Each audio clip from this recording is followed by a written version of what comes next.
हाँ।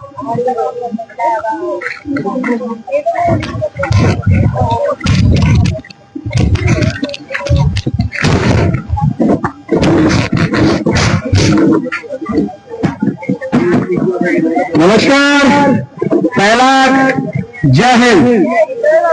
मैं फौजी भवन पहाड़ी हिंदू दीपा पांडे जी जिला पंचायत अध्यक्ष, उनकी सूक्ष्म बैठक में आप लोगों का तहे दिल से अभिनंदन करता हूं, आभार व्यक्त करता हूं कि आप आए और आपने अपना समर्थन जो है हमारी प्रत्याशी जो है जिला पंचायत सदस्य के लिए श्रीमती दीपा पांडे जी और उनके पतिदेव, जिनको आप कुल्लू भाईगर के नाम से आपके क्षेत्र में प्रसिद्ध हैं, उनके लिए यहाँ पर आने का कष्ट किया। बहुत बहुत धन्यवाद। आप सभी को पता है कि जिला पंचायत चुनावों की तिथि नजदीक आती जा रही है, वैसे ही धड़कन बढ़ती जा रही है। हर प्रत्याशी अपनी ओर से कोशिश कर रहा है, तो हम आप लोगों को ये जरूर कहेंगे कि आपने अपने बेटी को, अपनी बहू को, अपनी नादन को, जो भी आपका रिश्ता लगता है, इनको जिताना है, ताकि आप अधिकार से कह सके कि मैंने तुमको जिताया है। मैं यहाँ पर तुम शब्द का उपयोग करूंगा, मैंने तुमको जिताया है। जैसे हम तो घर में कूलू मैं जिता सकता, मैं कैसे जितनी में पहाड़ तो उन्होंने मैं पहाड़ ने बोल लो तो ठीक है, पूर्व पहाड़ बोल दो तो तुम कह सकता। बाकी जतो प्रत्याशी संत यहाँ पे जतो में एक से भगवान खटखड़ा कह दिया था दरवाजा नहीं खोलन। इतने खुलखुल आदमी छन 10 साल बैठे जिला पंचायत में बैरान को 5 साल बड़े बैरान को अध्यक्ष बंदे बैरान वह पैनी में बैरान, लेकिन उनने की कर जय जब हम बैरियान सन 2012 में इन हमारे 3-4 परिवार छन मेरे भाई थे उनका मेरे बहनी का मैंने एप्लीकेशन दी राजू रोड बना दी रहे हमारे आप इन वालियों मिल के जम रहे तुम्हारा पछल बैठवान रोड न बना वो रोड अन्य जो बन रहे वो रोड जब तुम आया हो इससे आया हो कति धक्की तो में जाओगे, तुम ऑटो में आ गए। अगर आप ऑटो में आओगे तो डर लगेगी धपक तो नहीं जाएगी।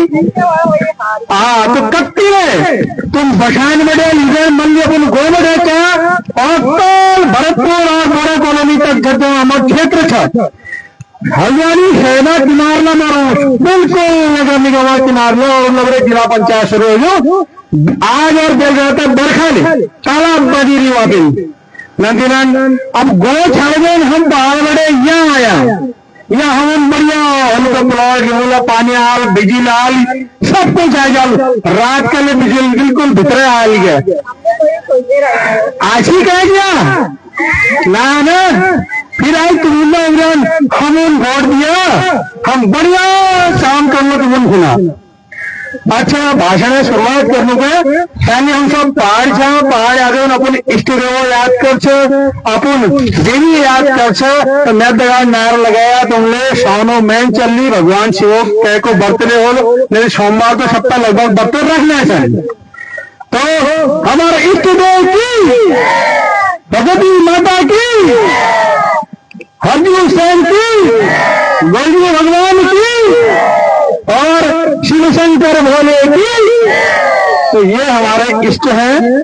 हम अपन आमा बूबू ईजा बाजू सब उन प्रणाम कर लूं तो उनका मैं फौजी भवन पहाड़ी हिंदू तो उनका निवेदन कर चू कि थोड़ी देर हम बैठला तुम्हारी बातचीत करना तुम उन बतौल की हमारे विजन की ये पोस्टर दिखेल थी तो चाहे इन्होंने तो बैठाना हो तुम और भाभी जी ने बैठाना हो इधर में इंट्रोडक्शन नहीं थी। एक समस्या 21 रामणी आंशिक बंगाली क्षेत्र से आपके जिला पंचायत सदस्य हमारी दीपा दीदी, जिनको आप दीपा पांडे के नाम से जानते हैं, घर में तुम के लिए पूछा तुम जाने तो कलम दवार जो है इनका चुनाव चिन्ह है। और आज एक खबर आई है, देखो कैसे वोट को प्रभावित किया जाता है। आज एक खबर आई है अब प्रत्याशी का नाम नहीं लिखा जाएगा। आज के पेपर में मैंने ये पढ़ा था प्रत्याशी का नाम नहीं लिखा जाएगा। तो अब आपको याद रखना है आपकी जो जिला पंचायत सदस्य हैं वो दीपा पांडे ने और चुनाव चिन्ह जो था वो कलम दवा अच्छा याद रखा, कलम दवा हमेशा याद रखा। और जब मतदान दिनांक चला उसी टाइम में येलो कलर तुम्हार मतदान पत्राल इससे कलर हो चाहे बढ़िया साधरोगी में बन रही सेम चुनाव के लोग 3 नंबर में हमारे दीपा दी को नाम हो कलम दवा याद रखे। जो हमारे बूढ़े इमरान अब उन जमान में पार कर दिए, फिर 100 साल मैंने पैदल एडमिशन दो प्रणाम नमस्कार और अनिल ताली बजा। तो गुरु के समय में हम जब थे जो उन्होंने स्कूल पहुंचा कलम और दवाब हम हाथ में ले जाते हैं, नहीं एक डब्बा में खड़िया ले जाते हैं, उन्हें निवालों को बना दें काठी में निकलिया तो कलम दवाब का हम 2 में मिल से ठीक है। तो याद रखा यो हमारी शिक्षा दिलाना चाहिए, यो चुनाव जो छो हमारे मंत्रियों को छो, यो चुनाव हमारा अगिल भविष्य छो।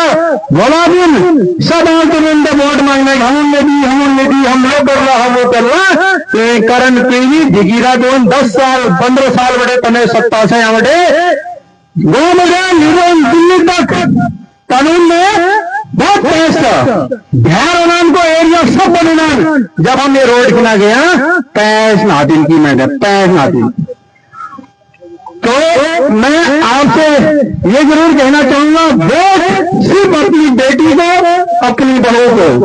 और इस मंच के ऊपर मैं मुख्य रूप से जो आपके चहेते हैं फिर पक्षित हैं उनको बुलाना चाहूंगा।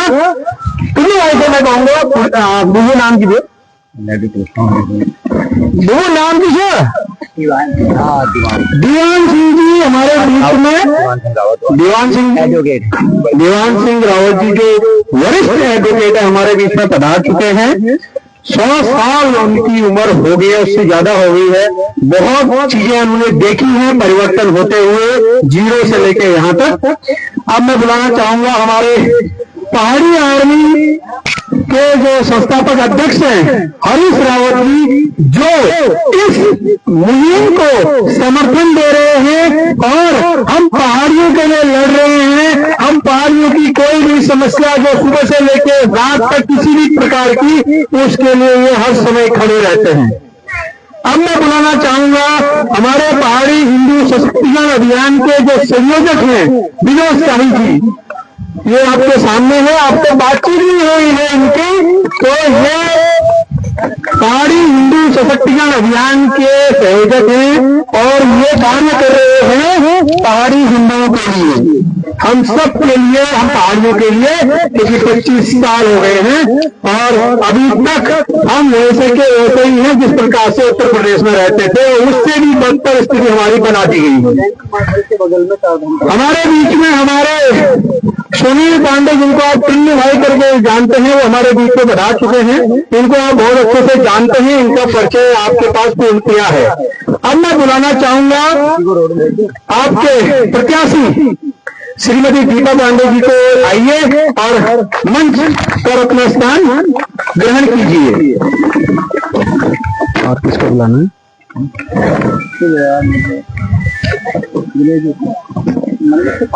मैं यहाँ पर आमंत्रित करना चाहूंगा हमारे बीच एक बहुत उच्च अधिकारी के सैनिक भी हैं, रिटायर भी हैं, वो यहाँ पे आए और मंच पर अपना आसन ग्रहण करें। कांडपाल जी हमारे पहाड़ी आर्मी के जिला महामंत्री हैं, आप आइए और मंच पर अपना स्थान ग्रहण कीजिए। मैं बुलाना चाहूंगा सेना में उच्च पद पर आसीन होकर अभी पहाड़ियों के लिए काम करते हुए हमारे दिनेश जोशी जी को, आप आइए और यहाँ पर मंच का पद ग्रहण कीजिए।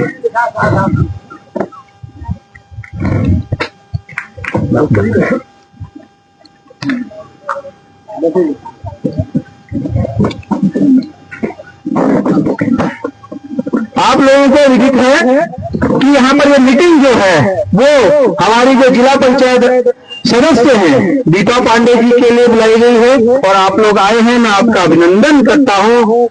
इस कड़ी को मैं आगे बढ़ाते हुए आपसे ये कहना चाहूंगा कि संक्षिप्त रूप से हम सब अपने अपने बारे में बताएंगे और क्यों जरूरी है दीपा पांडे जी को जिताना, क्योंकि ये आपकी आवाज बनकर निकलेगी। कल के दिन आपके साथ कहीं भी कोई गलत चीज होती है, कोई भी अत्याचार होता है, कोई भी शोषण होता है, कहीं पे भी आपके ऊपर कोई भी पुलिस की ऐसी कार्रवाई होती है या प्रशासन की ऐसी कार्रवाई होती है, सबसे आगे ये आपके आगे ढाल बनकर खड़ी रहेंगी। हमने भी इनको समर्थन इसलिए दिया है कि आप जो है यहाँ पर आए हुए और इस क्षेत्र में रहने वाले लोगों के जो हमारे व्यक्ति हैं, जो पहाड़ी लोग हैं, पहाड़ी समुदाय के लोग यहाँ पे बैठे हुए हैं, उनके लिए ढाल बनकर काम करेंगी। तो आपसे निवेदन है कि इस मुहिम में उनका साथ हमेशा दीजिएगा। कुछ ही समय रह गया है, थोड़ा सा समय रह गया है, 4 दिन बाद आपके पास चुनाव की तिथि आ जाएगी। उस दिन आपने वोट करना है। आपके पास जो फोटो वीडियो या जो भी एक सम्मिलित आता है उसको अपने ग्रुप में भेजिए, आप अपने दोस्तों को भेजिए। सभी जगह हम नहीं जा पाएंगे क्योंकि अधिकांश क्षेत्र इतना बड़ा है। अगर हम नहीं जा पाए तो आप सोशल मीडिया के माध्यम से उनको भेज सकते हैं। तो आपसे निवेदन है कि आप जरूर ये काम करिएगा। मैं यहाँ पर इस कड़ी को आगे बढ़ाते हुए हमारे जिला महामंत्री कांडपाल जी से कहूंगा कि 2 शब्द कहें और आपका मार्गदर्शन करें।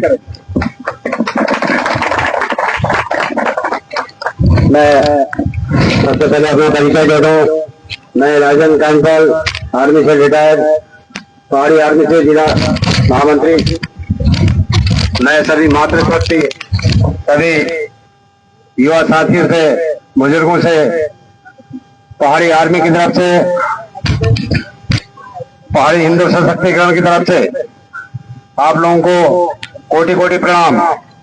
जैसे कि हमारी दीपा बहन आज आपके सामने खड़ी हैं, जो कि इस क्षेत्र के विकास के लिए अपना बलिदान करने के लिए तैयार हैं। और जैसा कि स्पष्ट रूप से हमारे पांडे जी ने बताया कि दीपा जी को कलम दवात पर मोहर लगाकर विजयी बनाना है, क्षेत्र का विकास कराना है। जैसे कि परसों हम गए थे वहां पे बच्ची नगर के अंदर, वहां की हालत देखिए, न तो वहाँ सड़क है, न तो वहाँ बिजली है, न पानी है, न स्वास्थ्य है, न कोई शिक्षा का साधन है, और सारे आर्मी पर्सन वहां पर रह रहे। तो धिक्कार है उन 5 साल जिन्होंने इससे पहले यहाँ पर क्षेत्र पंचायत रहे हो, जिला पंचायत रहे हो, ग्राम प्रधान रहे हो, मैं थोड़ी कहता हूँ धिक्कार है उनके लिए। आप सभी मातृशक्ति से मेरा निवेदन है कि कलम दवात पर मोहर लगाकर हमारी दीपा बहन को विजय रहे, भारी मत से विजय। मैं अपने बारे में जानता हूँ। धन्यवाद। बहुत बहुत धन्यवाद कांडपाल जी, आपने बहुत ही संक्षिप्त में पूरी बात कह दी। मैं पांडे जी से निवेदन करूंगा कि कृपया करके आइए। उनका संक्षिप्त परिचय ये है कि वो हमारे प्रत्याशी दीपा पांडे जी के जेठ हैं और भारतीय सेना में सर्विस करके अभी यहाँ पर पूरा सहयोग दे रहे हैं। हम नमन करते हैं आपको। जिस क्षेत्र में आप रहते हैं, परसों हम उस क्षेत्र में थे, तो आप सामाजिक कार्यों में काफी रूप से वहां पे जागृत कर रहे हैं लोगों को। आइए अपना आसन ग्रहण कीजिए। मैं आपसे जरूर एक निवेदन करना चाहूंगा। हम पहाड़ छोड़ के आए हैं, हमको पहाड़ से पलायन कराया गया है, चाहे आज कराया या आज से 50 साल पहले कराया। न वहां शिक्षा दी, न रोजगार दिया, न चिकित्सा दी। आज पहाड़ के पहाड़ खरीदे जा रहे हैं। और यहाँ पर आपकी सूचना के लिए मैं बता दूं, भविष्य में आपके घर के अंदर से गूल निकाली जाएगी। ये प्रक्रिया चल गई है आपके पूरे उत्तराखंड में। 1950-1960 का नक्शा के डर दिखाकर जितने आपने ऊंचे ऊंचे मकान बनाए हैं, ये पूरी सत्ताधारी पार्टी ये चाह रही है अरबों रुपए का व्यवसाय करे और आपके घर के अंदर बात जेसीबी खड़ा करके गूल निकालने का प्रयास करे। किसी व्यक्ति ने यहाँ पर विरोध नहीं किया। हम जरूर कहेंगे हमारी बहन से कि जब ये उस पद पे पहुंचेगी, सबसे पहले ढाल बनकर खड़ी रहे और हर वो इस चीज का विरोध करे जो एक व्यक्ति की पूरी जिंदगी की जमा पूंजी और उसको मानसिक तनाव देता है। सोचिए अभी यहाँ पर उन्होंने राजा मैं घरों के अंदर लाल निशान लगा दिया, क्योंकि यहाँ से 1960 में भूल जाती थी। ये क्षेत्र भी कभी खेती का क्षेत्र था, यहाँ से भी भूल जाती होगी। जिस दिन आपके घर के बाहर भूल आ जाएगी, यही सत्तारूढ़ दल के अंदर काम करने वाले जो प्रशासन है वो खड़ा रहता है, वो हमको बोलेंगे घर के अंदर से भूल निकालेंगे। आप भी अपना नक्शा चेक करा लीजिए 1960 का, कि आपके घर के अंदर जो बड़े बड़े मकान आपने बनाए कहीं भूल तो नहीं जा रही है। उसको अनुरोध करेगी हमारी ये बहन, उसके लिए ढाल बन के खड़ी रहेगी। जिस समय आपके पास कोई समस्या आएगी उस समय ये खड़ी रहेगी। ये आज रोड यहाँ पे दिख रही है, तब भी यहाँ पे वो खड़ी रहेगी, क्योंकि यहाँ पे भी भूल जारी होगी। सोचिए कल के दिन आपके साथ किस तरीके से छल कपट किया जा रहा है, उसका विरोध करने के लिए हम लेके आए हैं दीपा पांडे जी को। मैं इसी क्रम में कहना चाहूंगा हमारे पहाड़ी हिंदू सशक्तिकरण अभियान से जो हमारे संयोजक हैं विनोद साई जी, जो आपका मैं संक्षिप्त परिचय भी देता हूँ। ऑस्ट्रेलिया और यूरोपियन कंट्री में नौकरी करके उन्होंने अपने पहाड़ के लिए काम करने का बेड़ा उठाया है। उन्होंने कहा है कि मैं अपने पहाड़ के लिए काम करूंगा। इनके दादाजी जो थे वो स्वतंत्रता संग्राम सेनानी थे, और जिस क्षेत्र से आते हैं, अभी बातचीत चल रही थी, हमारी दीदी बहनी यहाँ पे भाभी बैठी हुई है, सत्ता तुनान तीन बागेश्वर बड़े चंद बागेश्वर के ही रहने वाले हैं उस क्षेत्र के, और इनके दादाजी वहां पर स्वतंत्रता संग्राम सेनानी थे। और पिताजी जो है भारतीय सेना, जो हमारे गर्व का विषय है, सेना में नौकरी करके आए हैं, और उनको ऐसा सुपुत्र पैदा हुआ है कि उन्होंने पहाड़ियों के लिए एक ऐसी संस्था बनाई जो उनका विकास करती है। तो मैं चाहूंगा कि विनोद साई जी अपनी बातें रखें। बहुत बहुत धन्यवाद। यहाँ उपस्थित सभी बहनों को, काकियों को, और अम्मा भी हैं, मैं देख रहा हूँ कुछ यहाँ पे, सबको मेरी ओर से प्रणाम। पीछे हमारे कुछ भाई हैं, युवा साथी हैं, काका लोग हैं, सबन का मेरी ओर से बहुत बहुत प्रणाम। तो मैं आपका सबका संबोधन साथियों से कहूंगा, क्योंकि ये चुनावी माहौल है। यहाँ पर चाहे 18 वर्ष का कोई बालक हो या चाहे 80 वर्ष की कोई बूढ़ी अम्मा हो, सबका वोट एक समान है। तो इस चुनावी माहौल में आप देख रहे हैं कि कई प्रकार के प्रत्याशी आपके समक्ष आ रहे हैं। आपकी जो ये जिला पंचायत सीट है, यहाँ से 5 प्रत्याशियों ने अपना नामांकन किया है। सबके सब प्रचार में लगे हुए हैं, और आज हम हमारे जो समर्थित प्रत्याशी हैं श्रीमती दीपा पांडे जी, उनके प्रचार के लिए उपस्थित हुए। तो सबसे बड़ा प्रश्न आपके मन में, जो यहाँ के कॉलोनी के, जो इस गांव के लोग हैं, उनके मन में यह आएगा कि भाई दीपा पांडे को क्यों वोट दिया जाए। इनमें ऐसा क्या खास बात है, ये ऐसा क्या कह रही हैं, या इन्होंने ऐसा क्या किया है जो हम इन पर विश्वास करें और अन्य प्रत्याशियों के बदले इनको अपना समर्थन और आशीर्वाद दें। तो इन विषयों पर आज मैं 2-3 मिनट में अपनी बात कहूंगा।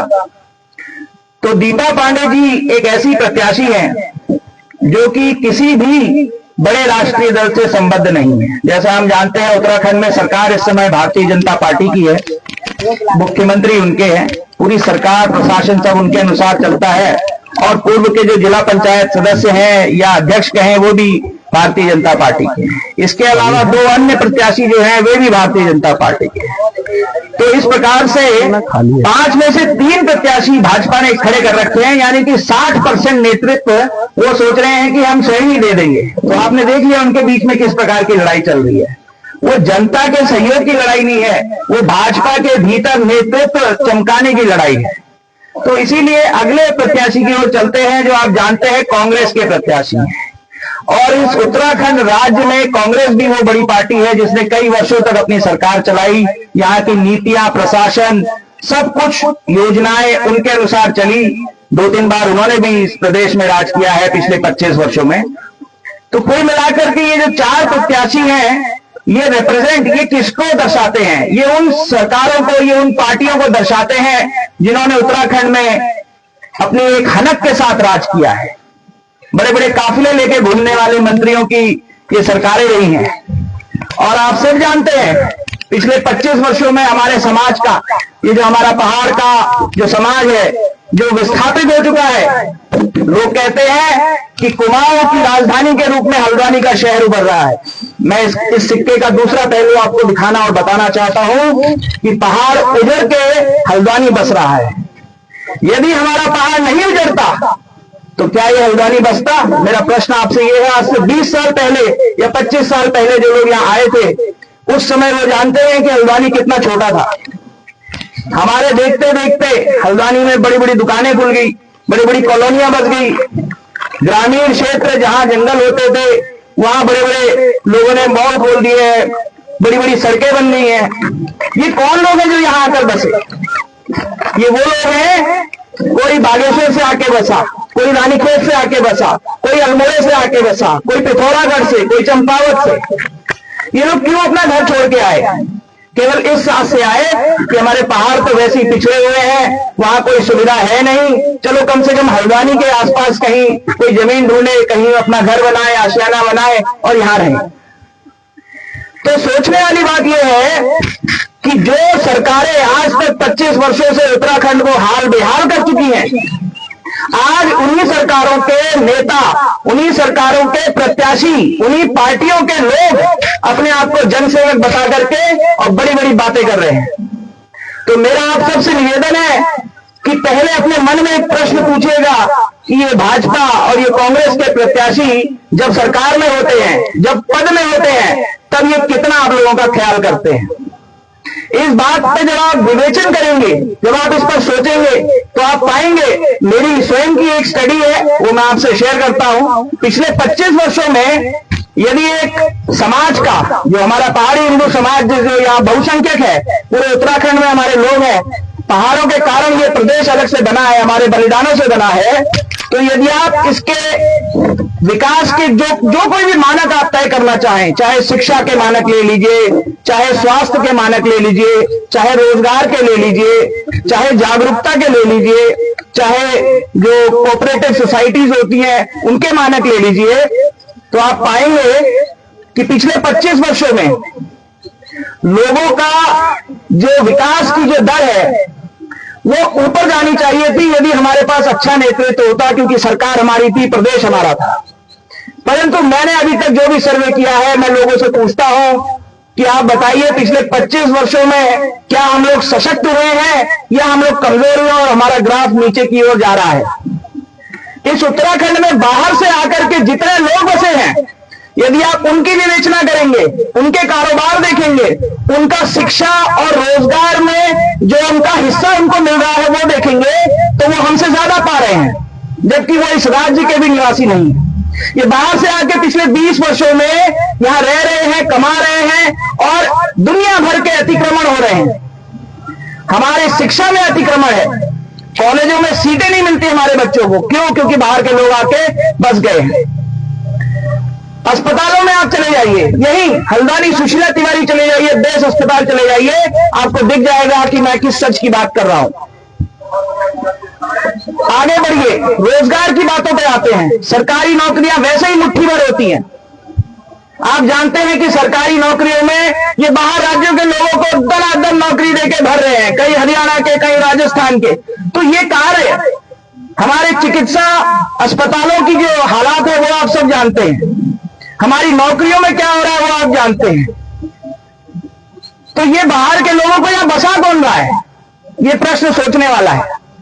देखिए, जब घर में एक रोटी बनती है तो हमें पता होता है कि घर में खाने वाले कितने लोग हैं। तो यदि मैं एक उदाहरण दूं कि अगर घर में 5 लोग हैं, तो जो खाना बनाने वाली ईजा है या जो अम्मा है, वो 2-2, 3-3 रोटी के हिसाब से सबके लिए बनाएगी। तो 5 लोगों के परिवार में यदि 15 रोटियां बनती हैं, तो हमारा उत्तराखंड ऐसा ही होना चाहिए था कि 15 रोटियां होती हैं।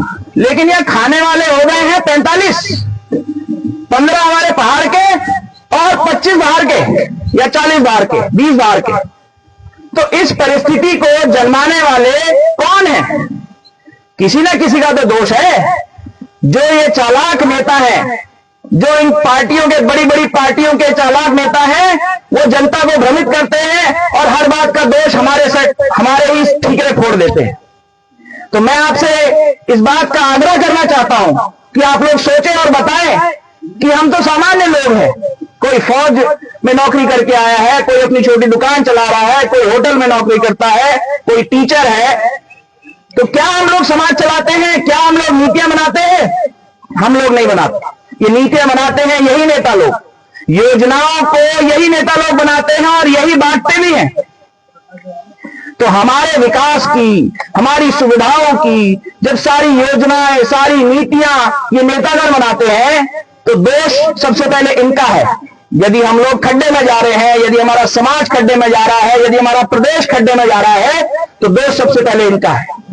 इनसे प्रश्न पूछना बहुत ही आवश्यक है, और यदि हम प्रश्न नहीं पूछेंगे तो इनका निष्कंटक राज चलता रहेगा। ये जो जिला पंचायत का चुनाव है, ये एक प्रकार से वो आईना है जिसके माध्यम से आप लोग देखेंगे और जानेंगे कि ये जो बड़ी बड़ी पार्टियों के लोग चुनाव लड़ रहे हैं, आप देख ही रहे हैं कितना धन बल का प्रयोग हो रहा है। दुनिया भर के पोस्टर यहाँ छपे हुए हैं।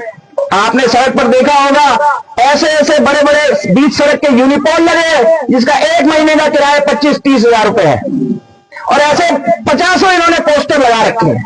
ये इतना पैसा कहां से आ रहा है? क्या जो मानक है उसके अनुसार ये लोग खर्चा कर रहे हैं? और यदि मानकों के अनुसार खर्चा नहीं कर रहे हैं तो किसकी जेब से जा रहा है?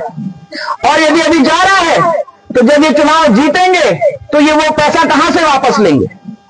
तो ये ऐसे सोचने वाले प्रश्न हैं जिन पर आपका ध्यान जाए, इसीलिए मैं आज आपसे निवेदन करने आया हूं।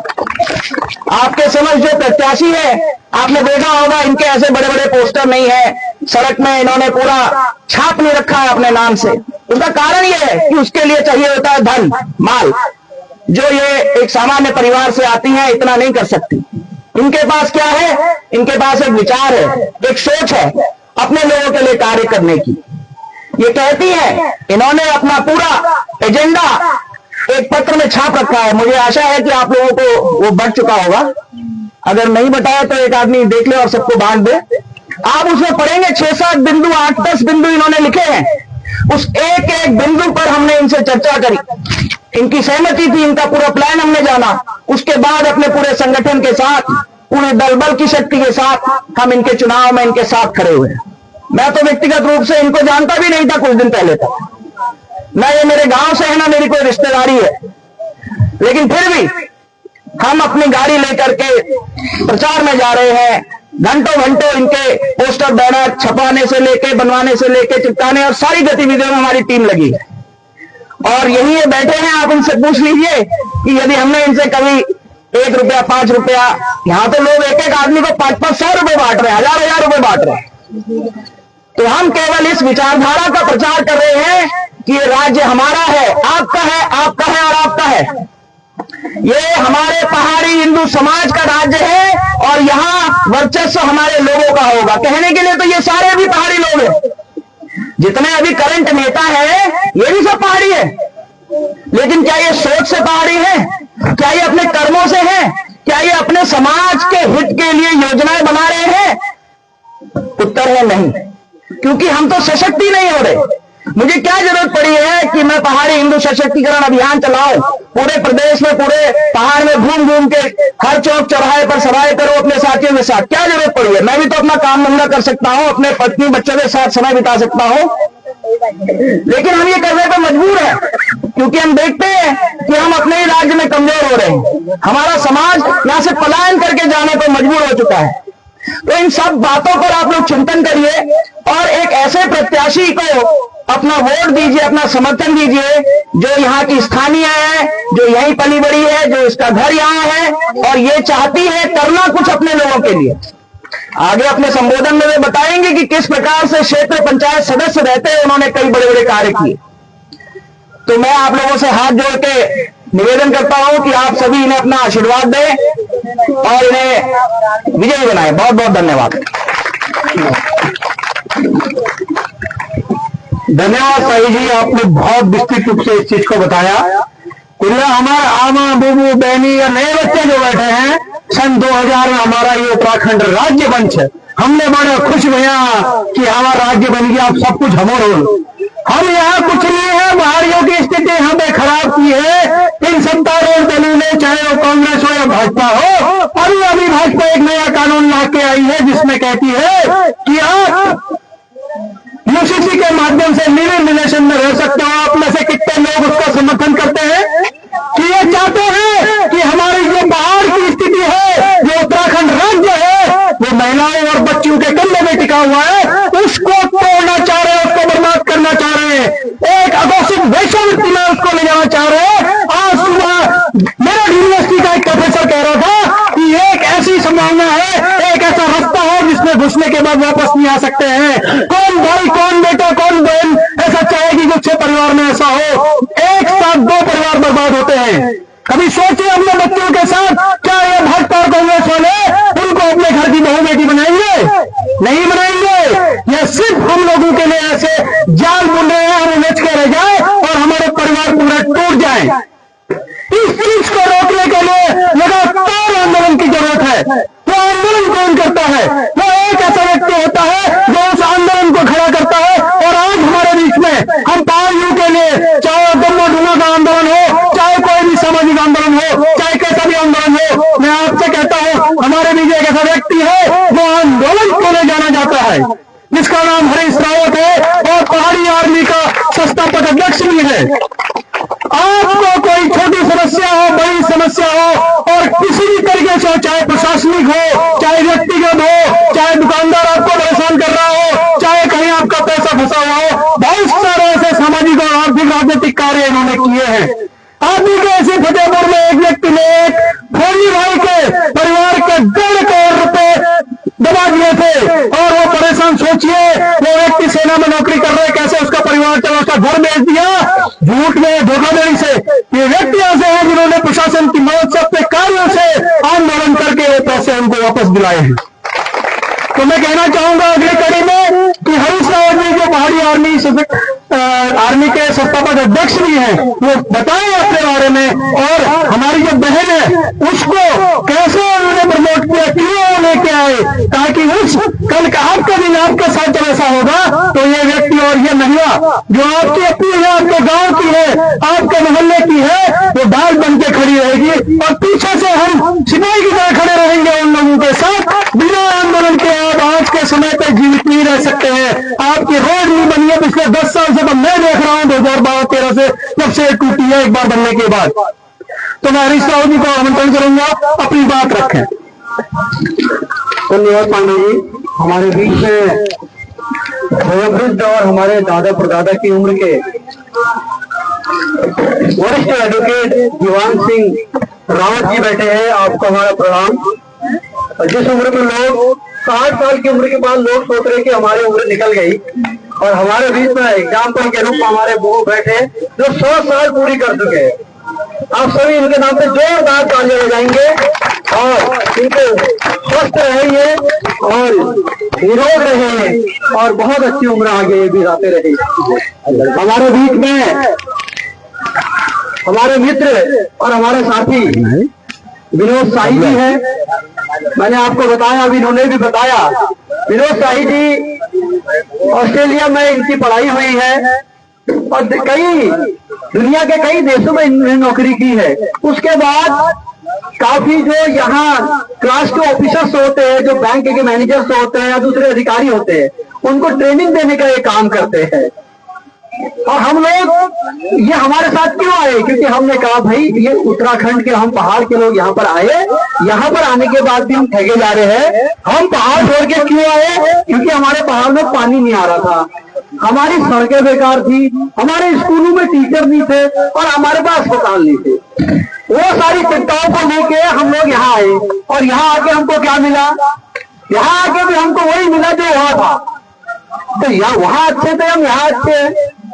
हम वहां अच्छे थे, वहां अपना दो दाल अमर सब काकी दाल गुली बिरादर सब थी ना, सुख दुख एक दूसरे को हम बता सकते। तो हमने डिसाइड किया भाई ये हमारे लोग हैं, जितने भी हल्द्वानी लोग पहाड़ के आए हैं, इन सब की मदद हम करेंगे। ये हमारे बुजुर्ग भी है, हमारे कोई चाचा चाची है, कोई दादा होली है, कोई छोटे, इनकी मदद हम करेंगे किसी भी प्रकार से हो, और ये हमारी मदद करेंगे। एकजुट होकर इस समाज से हम लड़ाई लड़ेंगे हमारे अधिकार के लिए। क्या हमने गलत सोचा है? क्या इस सोच से हमको व्यक्तिगत कुछ मिलता होगा? हम अपने परिवार भी छोड़ते, रात के 3-3, 4-4 बजे फोन आ जाता है, कोई सुशीला तिवारी से, तो तमाम हॉस्पिटलों से, कोई किसी को ब्लड की जरूरत है, कोई कह रहा पैसा ज्यादा मांग रहा है डॉक्टर, कोई कह रहा एडमिट नहीं कर रहा है, तो ऐसी स्थिति में हम तुरंत चले जाते हैं, क्योंकि वो मेरे गांव का, मेरे पहाड़ का, अल्मोड़ा का, चंपावत का, रानीखेत का, बागेश्वर का तमाम क्षेत्र के लोग उत्तर दूर से आते हैं, यहाँ वो ठगे जाते हैं। हम चाहते हैं कि हमारे लोगों को कोई ठगे ना, तो ये हमारी इच्छा है। हमारे बीच में सूबेदार मेजर दिनेश जोशी जी बैठे हैं, मैं आपका तहे दिल से स्वागत और अभिनंदन करता हूं। मेरे बीच में हमारे कल्लू भाई के बड़े भाई साहब आदरणीय नारायण सिंह पांडे जी बैठे हैं, आप भी फौजी है, शुरुआत से रिटायर्ड है। और मेरे बीच में हमारे कांडपाल जी है, राजेंद्र कांडपाल जी फौजी, आप भी फौज से रिटायर है।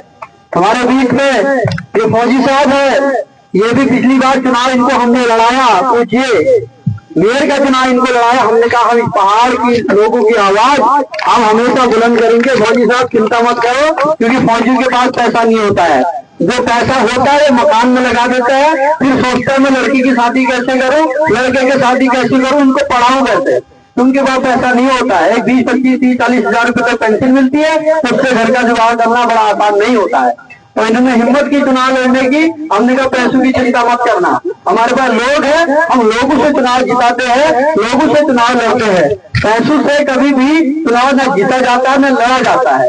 पैसों से लोगों को खरीदा जरूर जा सकता है जो बिकाऊ होंगे, और जो बिकाऊ भी होंगे वो हमारे साथ होंगे। तो हमने चुनाव इनको लड़ाया, बहुत बेहतरीन चुनाव रहा।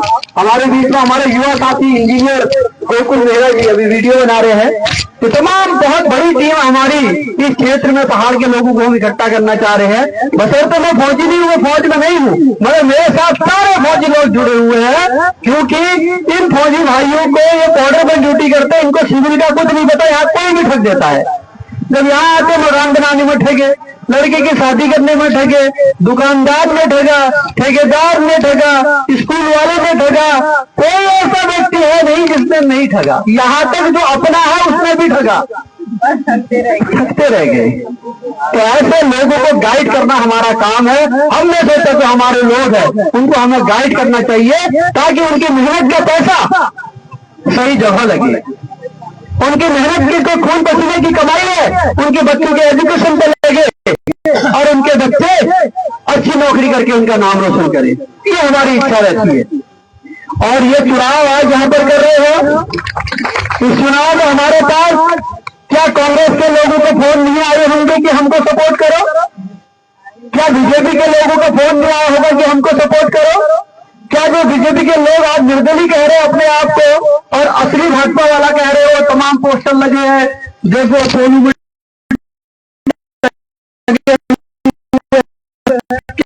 इनके फोन नहीं आए होंगे हमको सपोर्ट करो, मगर हमने इनको सपोर्ट नहीं किया। यही तो मैं कह रहा हूँ कि पहाड़ में हमारे धारे नौले होते तो आशा तो होती थी, पानी नहीं आएंगे अपने धारे चले जाएंगे, अपने नौले चले जाएंगे, चलो अपनी लड़की से गएंगे, बुआरी से गएंगे, कपड़े वहीं ले जाते वहीं धो देंगे। अरे यहाँ कहाँ धोगे? यहाँ तो तुम्हें टैंकरी तो मंगाना पड़ेगा। अरे टैंकरी मंगाना है तो ऐसे नालायक नेताओं को चुनना क्यों है आपको, जो आपकी ना पानी की समस्या सुन रहे हैं, ना आपकी रोजगार की समस्या सुन रहे हैं, ना आपकी सड़क की समस्या सुन रहे हैं, ना आपकी सुरक्षा के बारे में सोच रहे हैं। क्या आप इधर जाइए कॉलोनी, अभी मेरे को भाई साहब ने बताया कि हल्द्वानी की सबसे बड़ी कॉलोनी है 1.5 किलोमीटर की। इस 1.5 किलोमीटर की कॉलोनी में आप बताए कितने सीसी कैमरे लगे हुए? अगर कोई चोरी डकैती होती यहाँ पर, कोई मेरी बहन, कोई मेरी भाभी, कोई मेरी चाची अपने घर से अचानक कहीं बाहर को जा रही हो, किसी ने छेड़खानी कर दी, क्या कोई सीसी कैमरे है उसकी सुरक्षा के लिए? कोई सुरक्षा है? कोई सुरक्षा नहीं है। मगर ये लोग कहते हैं कि हमको वोट देना, हम तुम्हारी सुरक्षा करेंगे। लगातार कहते आए हैं। कल माननीय बंशीधर भगत जी का मैं एक बयान पढ़ रहा था, सुन रहा था, वो अपनी चुनावी रैली में कह रहे थे, वो कह रहे थे जिला पंचायत सदस्य आप इन्हीं को बनाना जिनका मैं प्रचार कर रहा हूं। यदि इसको जिला पंचायत सदस्य बनाओगे, इनको हम जिला पंचायत अध्यक्ष बनाएंगे, और अध्यक्ष बनाएंगे तुम्हारे कल्याण कर देंगे, तुम्हारा विकास कर देंगे। तो मैं उनसे पूछना चाहता हूं, जिनको आप जिला पंचायत अध्यक्ष बनाने की बात करें वही जिला पंचायत अध्यक्ष है, वो भूल चुके हो क्या? अभी तक जिला पंचायत अध्यक्ष वही थे, तो बताइए कहां है विकास? क्या इन गलियों में पानी आ गया? क्या इन गलियों में सीसी कैमरे लग गए? क्या इन गलियों में हमारे बच्चों को पढ़ने के लिए लाइब्रेरी बन गया? क्या इन गलियों के जो गड्ढे हैं वो भर गए? वही तो जिला पंचायत अध्यक्ष थे, तो फिर उन्हीं को क्यों बैठाना है भाई? आगे बताइए, क्या दोबारा बैठाना चाहिए ऐसे व्यक्ति को? जोर से बोलिए, ऐसे व्यक्ति को बैठाना चाहिए? और उसके बगल में दूसरे लोग, 2-3 लोग और हैं, वो कहीं कोई पोल में टका है, कोई पेड़ में टका है, कोई सड़क में टका है, बहुत ज्यादा पोस्टरों में टके हैं। वो लड़ाई लड़ रहे कि मैं असली भाजपा का हूं। कोई कह रहा मैंने 22 साल मेहनत की भाजपा में, कोई कह रहा मैं जिला पंचायत सदस्य और ब्लॉक प्रमुख रहा हूं भाजपा में। अरे तुम भाजपा में हो तो भाजपा के लिए चुनाव लड़ो, ये चुनाव जनता का है, जनता वोट करेगी और जनता जिताएगी। ये किसी पार्टी का चुनाव नहीं है, ये कमल का फूल और हाथ के इंसान का चुनाव नहीं है। ये चुनाव चिन्ह में इसका कलम दबाव है, तो किसी का कट प्लेट है, किसी का कोई अन्य है, कोई अन्य है। ये चुनाव जनता का चुनाव है, इसलिए किसी पार्टी का इसमें सिंबल नहीं दिया जाता है। तो आप माताओं बहनों से मैं कहना चाहता हूं कि इस चुनाव में आपको जनता का चुनाव जिताना है। ये बहन को हमने सपोर्ट क्यों किया? इस बहन को सपोर्ट मैंने इसलिए किया कि 2014 में जब ये बीडीसी थी, क्षेत्र पंचायत सदस्य, ये अपने 12 सूत्री मांगों को लेकर ब्लॉक के ऑफिस में धरने में बैठी थी। 25 दिन का इनका धरना हुआ, उस धरने को मैंने समर्थन किया था। और उस धरने में क्या था? क्या ये अपने घर के लिए गाय मांग रही थी? क्या ये अपने घर के लिए बिजली मांग रही थी? इनकी मांगे थी इस एरिया में जितने बीपीएल कार्ड खत्म हो गए, बीपीएल कार्ड बनाई जाए। इनकी मांग थी इनके क्षेत्र में जो सड़क नहीं है, पुलिया की जरूरत है, पुलिया बनाई जाए। इनकी मांग थी कि हमारे क्षेत्र में नेटवर्क नहीं आते हैं, उसमें टावर लगाई जाए। इनकी मांग थी कि हमारे क्षेत्र में जो गरीब लोग हैं उनको गौशाला दिए जाए, हमारे क्षेत्र में लाइब्रेरी लगाई जाए। क्या ऐसी मांग करना गलत है? ऐसी मांगा पूरी हो जाती कि इनका घर भर जाता। तो मैंने देखा कि ये जनता के विषय में सोचने वाली लड़की है, जनता के सोचने वाली बेटी है, तो हमें इनका सपोर्ट करना चाहिए। तो इस बार जब हमें पता चला कि दीपा पांडे जी ने फिर से नॉमिनेशन किया है, तो हमने टुन्नू भाई को फोन किया।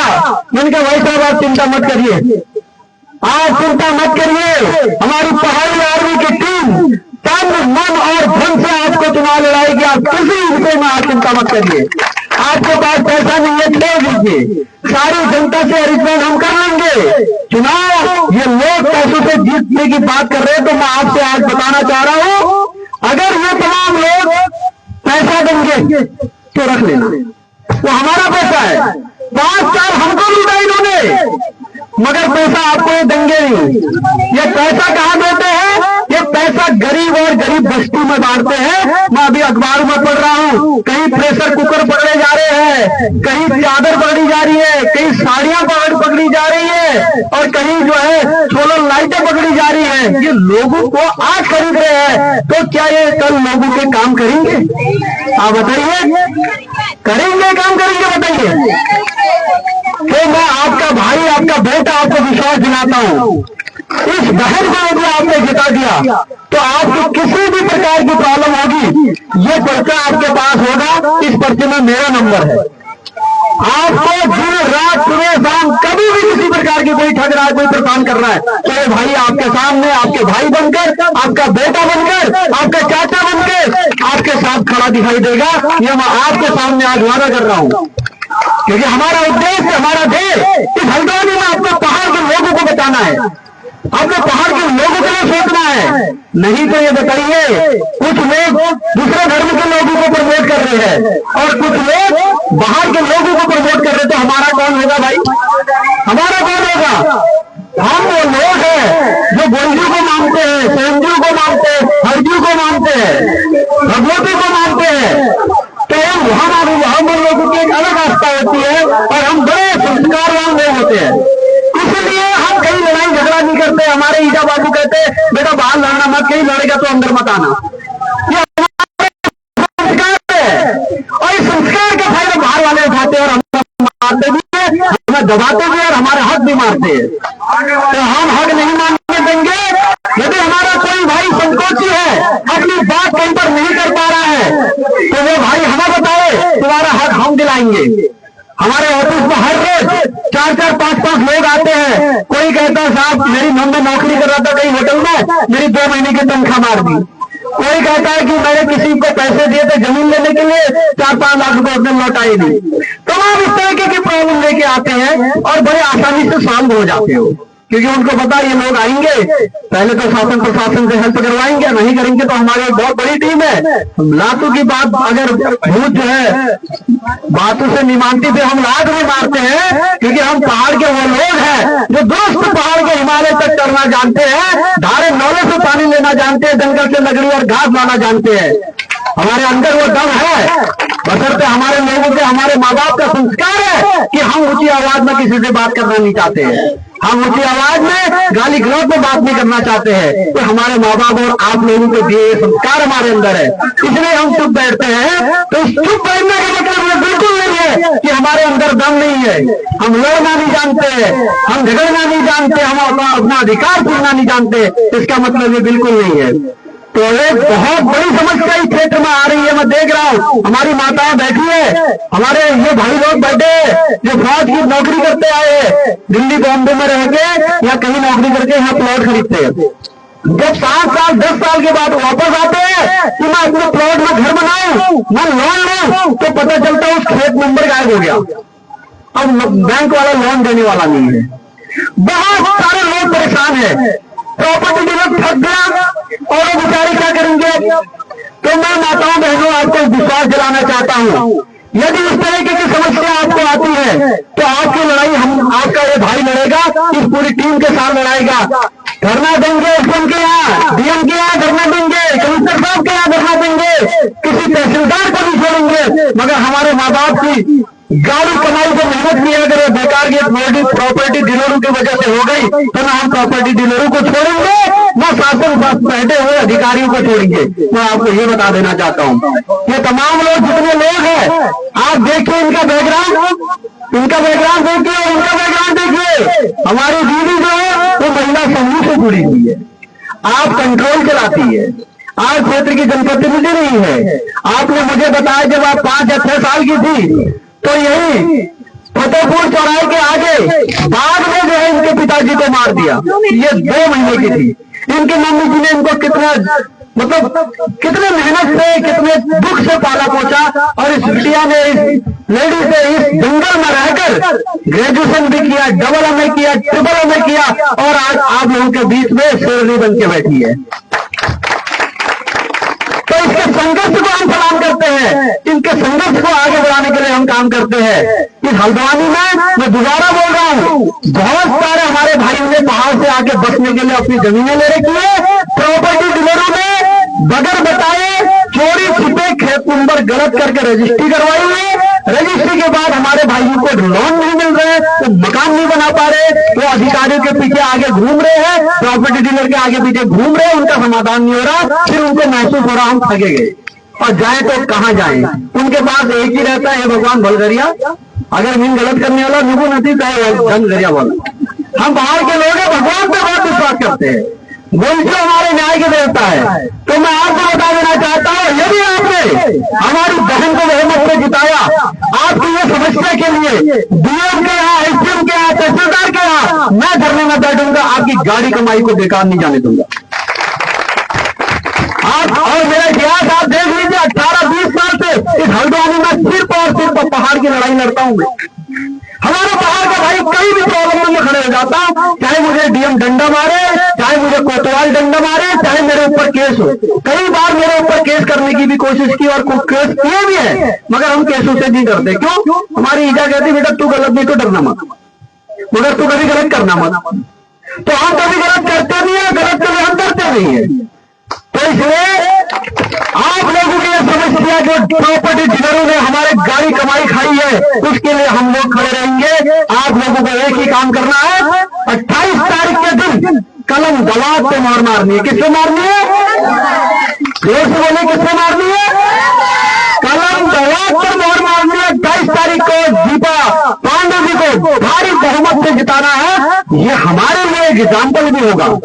हम दिखाना चाहते हैं कि पहाड़ियों के अंदर यहां दम है। क्या है? अपनी जीत और अधिकार के लिए लड़ना हम जानते हैं हमारे भाई लोग अगर कश्मीर में बॉर्डर में कारगिल का युद्ध लड़के यहाँ आ सकते हैं, ये लोग बॉर्डरों पर लड़ाई लड़के यहाँ पर बैठे हुए, यहाँ पर बच्चे पालने के लिए बैठे हुए, तो क्या हमारी माताएं बहनें हमें सपोर्ट नहीं करेंगे? आदेश को मुझे सपोर्ट नहीं करोगे आप? तो सपोर्ट करना है और दीपा को इस बार जिला पंचायत जिताना है। और दीपा ने एक वादा कर रखा हमको, वो वादा ये है कि मेरा इस्तीफा पहले ही ले लो। जो मैंने वादे कर रखे, अगर मैं इसमें खड़े नहीं उतरती हूँ तो मैंने पहले ही इन्होंने मेरे को शपथ पत्र दे रखा है कि मेरा इस्तीफा पहले ले लिया जाए अगर मैं अपने उसमें खड़े नहीं उतरती हूँ। तो क्या ये इस्तीफा देंगे जो आ रहे तुम्हारे बीच में? बताइए, ये छोड़ने को तैयार नहीं है। जब इनका 5 साल का कार्यकाल खत्म हो गया तो सरकार से लड़े, बोले कि हमको प्रशासक बना दो। क्या बना दो? इनको जनप्रतिनिधि बना के हमने नेता चुना और इन्होंने कहा सरकार से हमें नौकर बना दो, और 1 साल नौकर के रूप में रहे और फिर कह रहे हम नेता से चुनाव में वोट में मांगने के लिए आ रहे। अरे पहले तो खुद तय कर लो तुम नौकर हो या नेता हो। पहले तो खुद तय करके आइए यहाँ गलियों में, आप प्रशासक बनना चाह रहे हो या जनप्रतिनिधि बन के हमारे समाज का भला करना चाह रहे हो। तो आप जब भी आपके घर द्वार में लोग आ रहे हैं चुनाव प्रचार के लिए वोट मांगने के लिए, तो उनसे कहिए भाई साहब पिछली बार आप जिला पंचायत से आपने क्या किया जरा बताइए। एक दूसरे प्रत्याशी आएंगे, उनसे कहना आप तो उससे पहले जिला पंचायत थे और ब्लॉक प्रमुख भी रहे, आपने क्या क्या काम किए बता दीजिए। क्या ये गलियों में इतनी अच्छी सीसी कैमरा बाबरे, इतनी अच्छी साफ सुथरी रोड बनी, किसने बनाई? क्या पूछना जरा। हमारे बगल में CSC सेंटर यानी प्राथमिक स्वास्थ्य केंद्र है, इतने अच्छे कितने डॉक्टर है यहाँ पर, क्या तुम लाए? पूछना जरा। सुशीला तिवारी तक हमें इलाज नहीं मिल पा रहा है, और जिस दिन अगर ये जीत जाएंगे ना, फोन करना जरा। पहले तो स्विच मिलेगा, नंबर बदल देंगे। अगर नंबर खुला होगा तो उसका PO उठाएगा कि मैडम दीदी है भाई। जैसे अगर मिल भी गया तो आने के लिए बुलाएंगे, जब आओगे वहां उनके घर जाओगे, ऑफिस जाओगे, 3 घंटा इंतजार कराया जाएगा, आप खुद ही वहां से बेबस होकर वापस आ जाओगे। आप कहोगे आप कभी नहीं जाओगे ना, किससे बोलेंगे काम के लिए, खुद पे हार जाओगे। ये ऐसा माहौल क्रिएट करके जनता को खत्म करते हैं। तो ऐसी महिला को जिताना सही है जो 24 घंटे आपके, ये तो छोड़िए, ये टुन्नू भाई हमारे 24 घंटे आपको हर जगह मिल जाएंगे, कहीं पर भी ले लीजिए। तो हमारे यहाँ कहते हैं ना, ये खाने के भी है, बिछाने के भी है, फेंकने के भी है, कहीं भी पकड़ लो इनको। टुन्नू भाई को मैं पिछले 25 सालों से जानता हूँ, इनको कहीं भी पालो, कहीं भी पकड़ लो और कोई भी काम उनसे करवा लो, दीदी भूली करके मना नहीं करेंगे। तो हमें ऐसे लोग चाहिए, फॉर्च्यूनर के काले शीशे में बंद करके जाने वाले लोग चाहिए। कैसे लोग चाहिए बताइए? क्या वो लोग चाहिए जो टू करके 4-5 गाड़ियां आ देंगे, 2-4 पुलिस वाले आएंगे, पीछे से आ रहे, आपको पता ही चलो कौन आया कौन गया, फिर से डिस्टर्ब कर दिया। कौन चाहिए आपको बताइए? आपको तो वो लोग चाहिए जैसे हम हैं, जैसे हमारा स्वभाव है, जो हम चाहते हैं वही लोग तो चाहिए। तो वो लोग दीपा पांडे के रूप में आपके बीच में बैठी है। तो मैं लास्ट में अपनी बात को विराम देते हुए आपसे कहना चाहता हूँ कि किसी भी प्रकार की प्रॉब्लम हल्द्वानी में आती है, हल्द्वानी के नैनीताल रोड पे SBI के बगल पे हमारा ऑफिस है पहाड़ी आर्मी का। आप किसी भी प्रकार की प्रॉब्लम आती है, हमारे नंबर पे फोन कर लीजिए, नंबर नहीं तो वहां पर आ जाइए। अपनी प्रॉब्लम किसी भी प्रकार की, किसी से घबराने की जरूरत नहीं है, शर्माने की जरूरत नहीं। बहुत सारी ऐसी प्रॉब्लम भी होती है जिसमें सामाजिक डर से इंसान चुप हो जाता है। ऐसी भी कोई समस्या होती तो ये बेटा फिर भी आपको आपकी मदद करेगा। तो इसके लिए कभी कोई मत घबराना और जोर से बोलिएगा नारे के साथ, हमारी जिला पंचायत कैसी है? दीपा पांडे जैसी हो। हमारी जिला पंचायत कैसी हो? दीपा पांडे जैसी हो।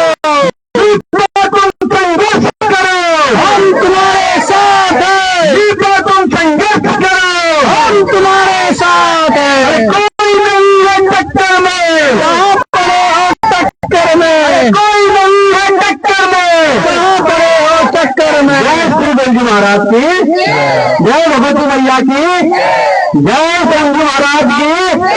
धन्यवाद। बहुत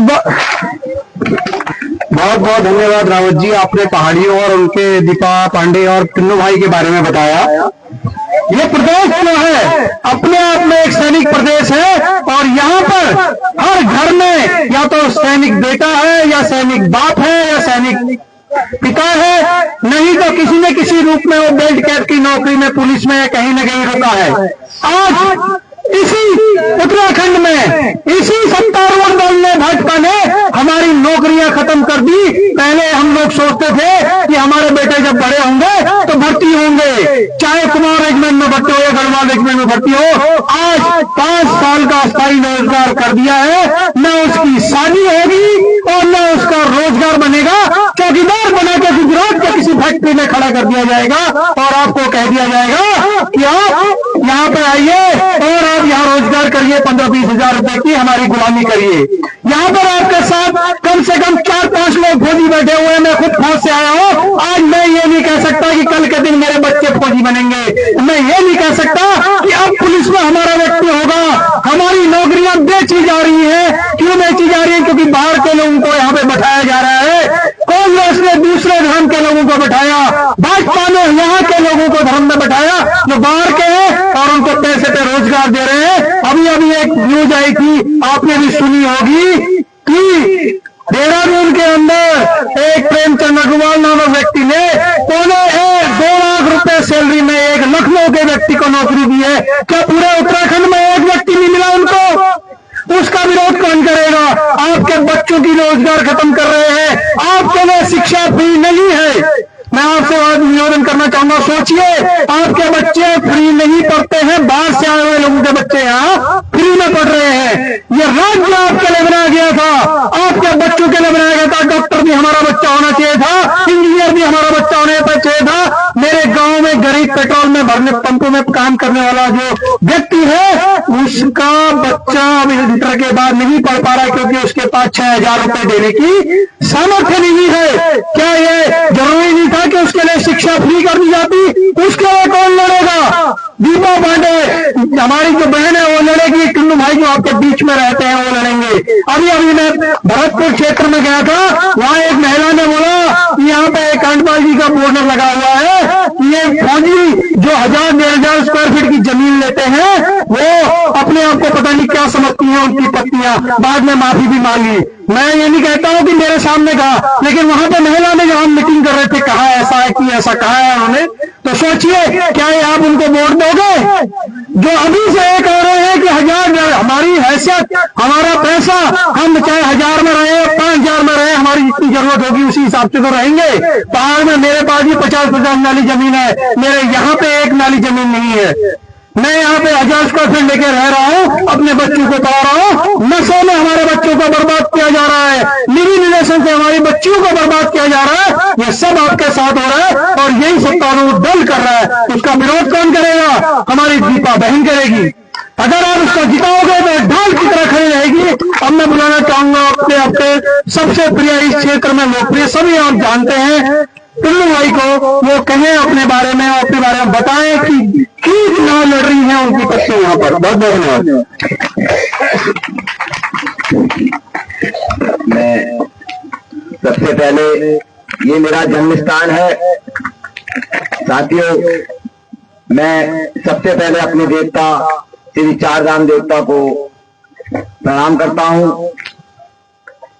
इस कॉलोनी का नाम भी चारधाम कॉलोनी है। मेरा जीवन जो गुजरा है पीपल पगुड़ा नंबर 2, यहाँ पे हमारे परिवार के कई लोग आए हैं। मेरा परिवार यहाँ पे हमारा ही परिवार है क्योंकि मेरे बड़े भाई हैं, सब मेरे संघर्ष से वाकिफ है।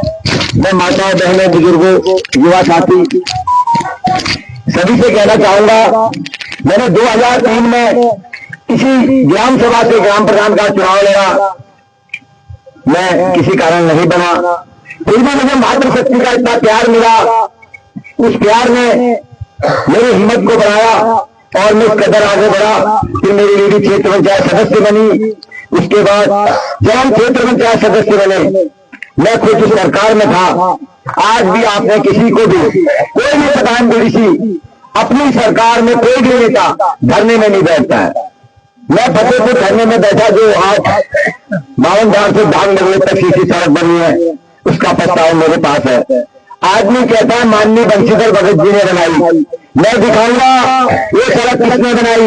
हम 22 दिन धरने में बैठे ब्लॉक में, तो इन्होंने सक्षम प्रकृति दी तब बनाई। आज भी बसानी में स्वीकृत ट्यूबवेल को इन्होंने नहीं बनाया। मेरे को लिखित पड़ी है, अखबार की कटिंग पड़ी है, मैं झूठ नहीं कह रहा हूं, मैं दिखा सकता हूं, तब मैं मंच से कह रहा हूं। मेरी आवाज इन तक भी जारी होगी। माननीय ब्लॉक प्रमुख भोला बर्जी थे, हमने उनको ब्लॉक प्रमुख बनाया, उन्होंने मेरी नहीं सुनी, मुझे मजबूरी धरने में बैठना पड़ा। माननीय मंत्री आज हमारे बीच में नहीं है, भगवान को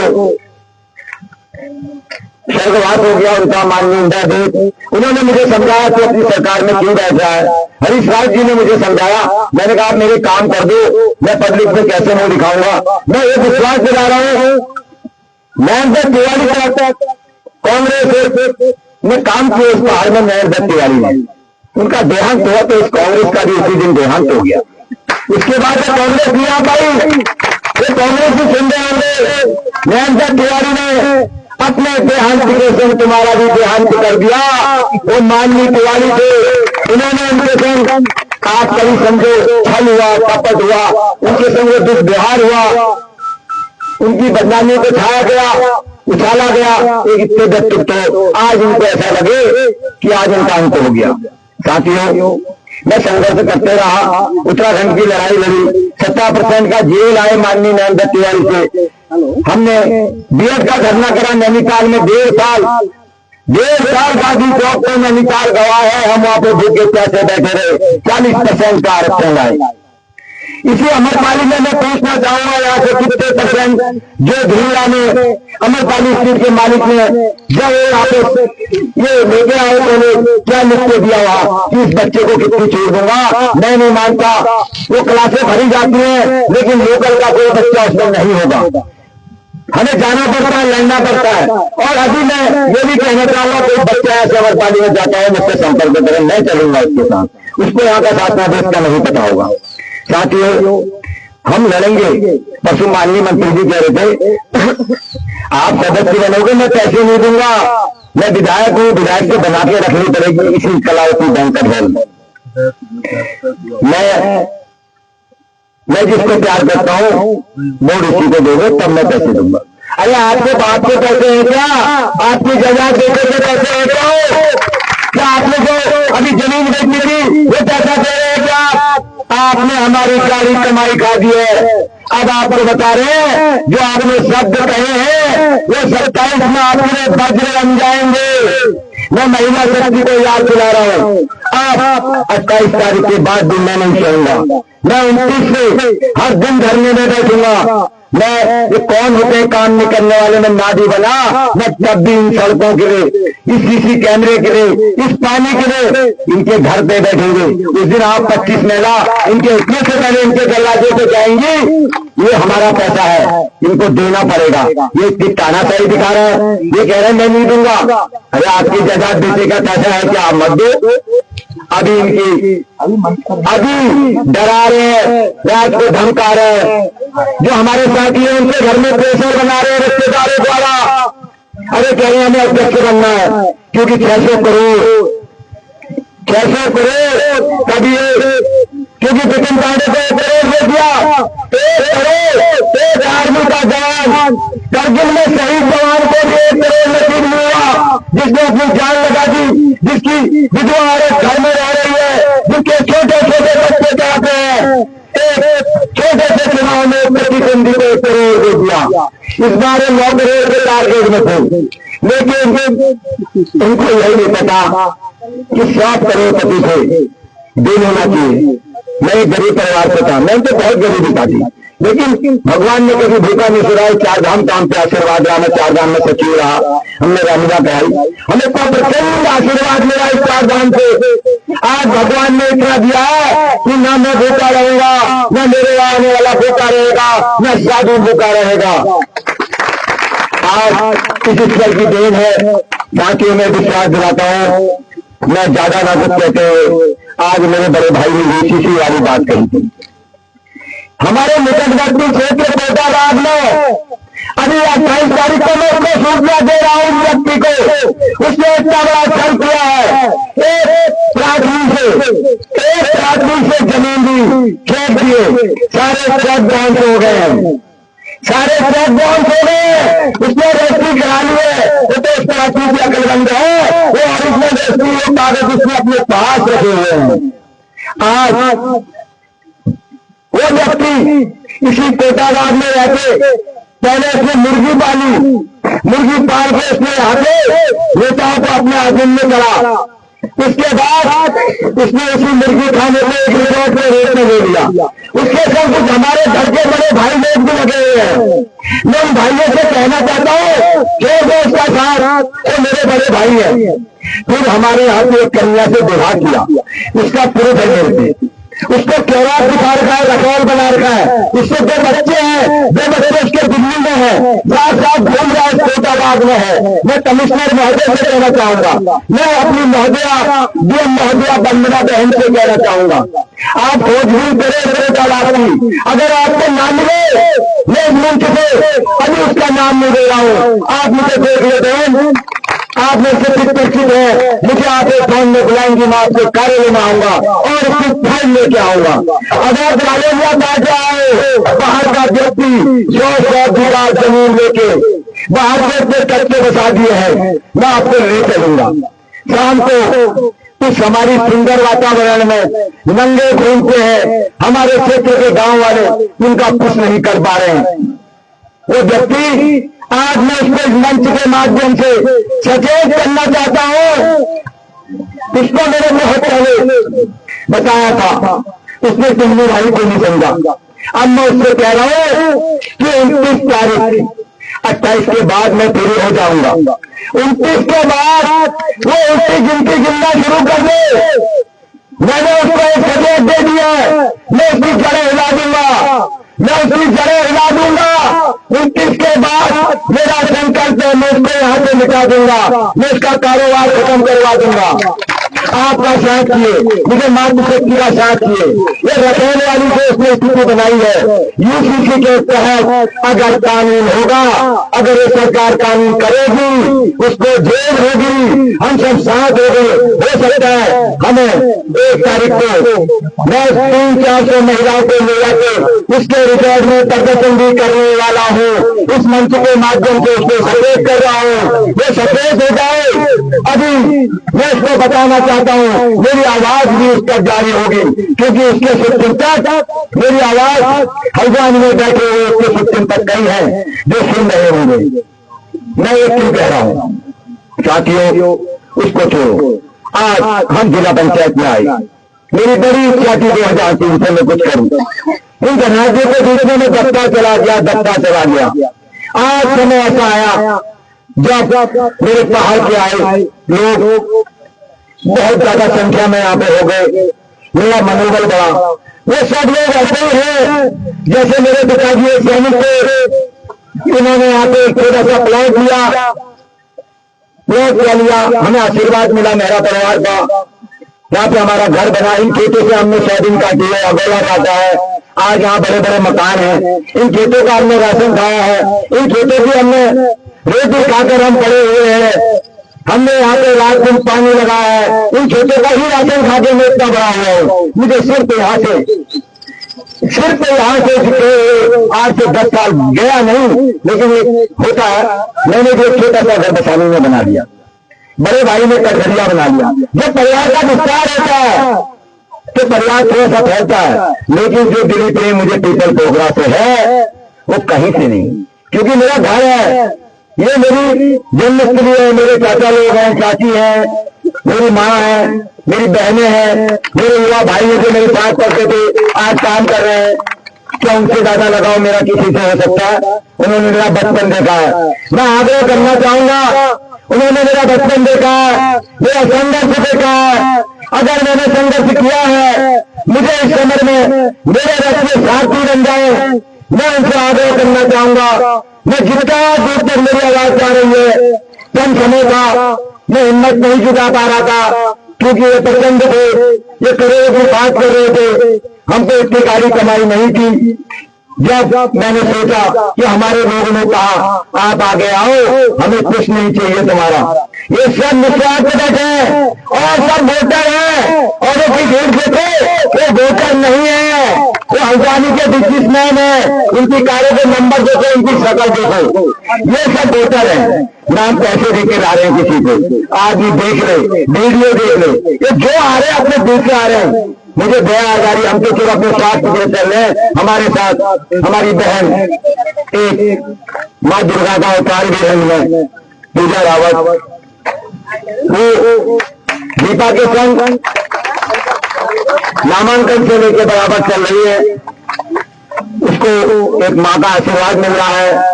एक आमा है, वो पहाड़ गई हुई है, वो माँ के रूप में उसके साथ चल रही है।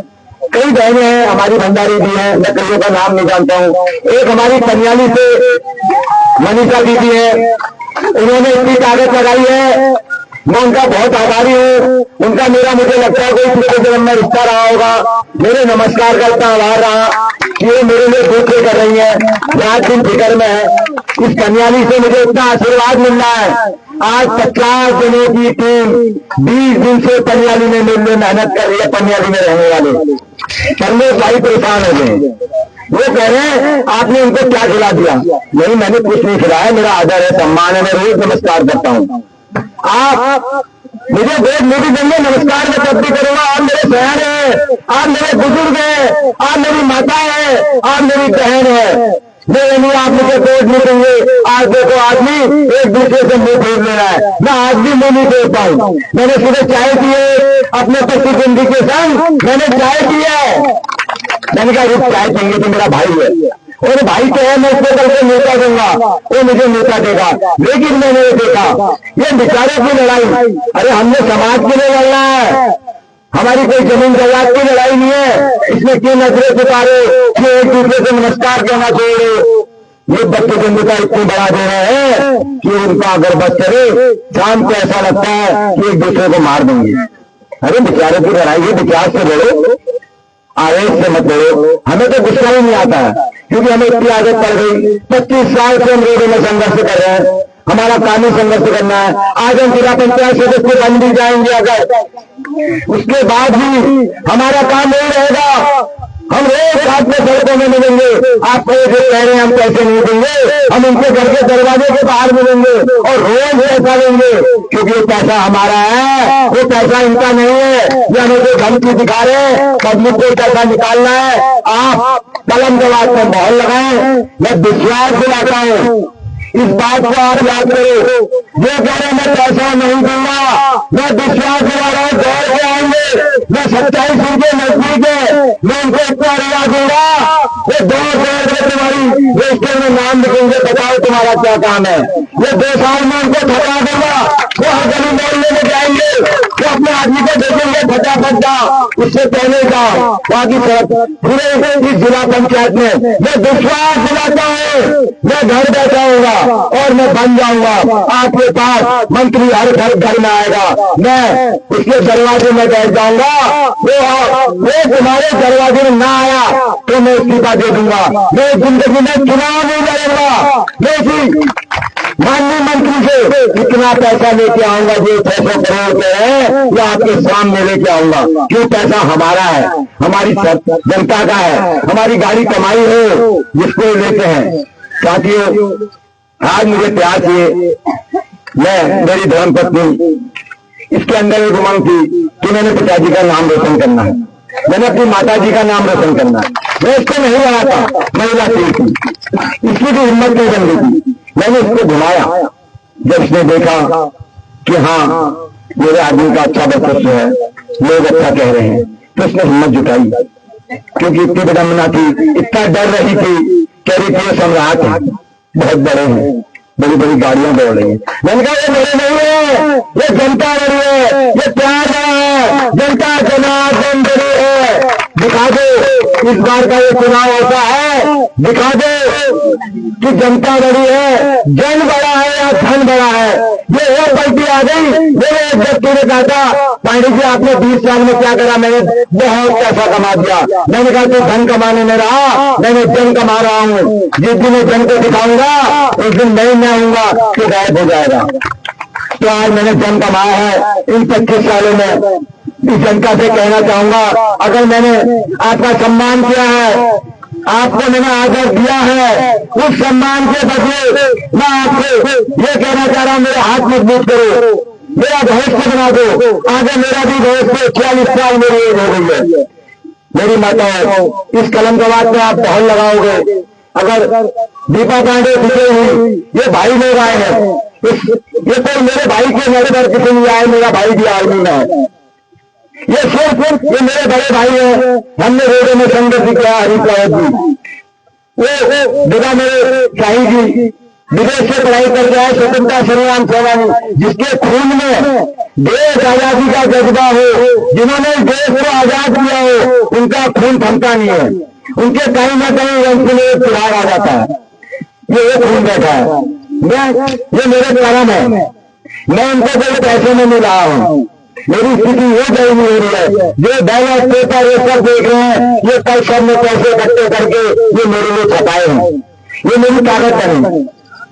अगर मैं उनको पैसे देके लाता तो ये पूरे हजारी को पता है, सारे कैंडिडेट को पता है ये किसका सपोर्ट करते हैं, ये निस्वार्थ करते हैं, ये चंदा करके इन्होंने मेरे पोस्टर देना छपाते इनमें। और सबसे बड़ा इनमें कभी कन्वेंशन करो, बाकी कुछ मत सोचो। मैं आपको विश्वास दिला रहा हूँ, आप मेरे हाथ मजबूत कर दो। मैं माँ से कहना चाह रहा हूँ, मैं आपका बेटा हूँ। मैंने अगर आपसे हमेशा माँ जैसा बच्चे से रखा है, कोई भी माँ ये कहते कि हाँ तुमने मुझसे माँ जैसा बच्चे को नहीं रखा, नहीं दिया मैंने उनको सम्मान, तो मत देना। अगर मैंने सम्मान दिया है, मैं उसके बच्चे ये कह रहा हूँ, वोट मांग रहा हूँ, मेरे हाथ मजबूत हो जाएंगे। अगर आज मैं गिनती करता हूँ, मेरे हाथ मजबूत हो जाएंगे। नहीं करूंगा काम, कल को आप मेरा गला पकड़ के एक समय पूरा आएगा, मैं पूरा आऊंगा मैदान में 5 साल बाद। आप मुझे मारने के अधिकारी हो, चेटा मारने के अधिकारी हो। मैं आपका बेटा हूँ, 24 घंटे यहाँ दिखूंगा।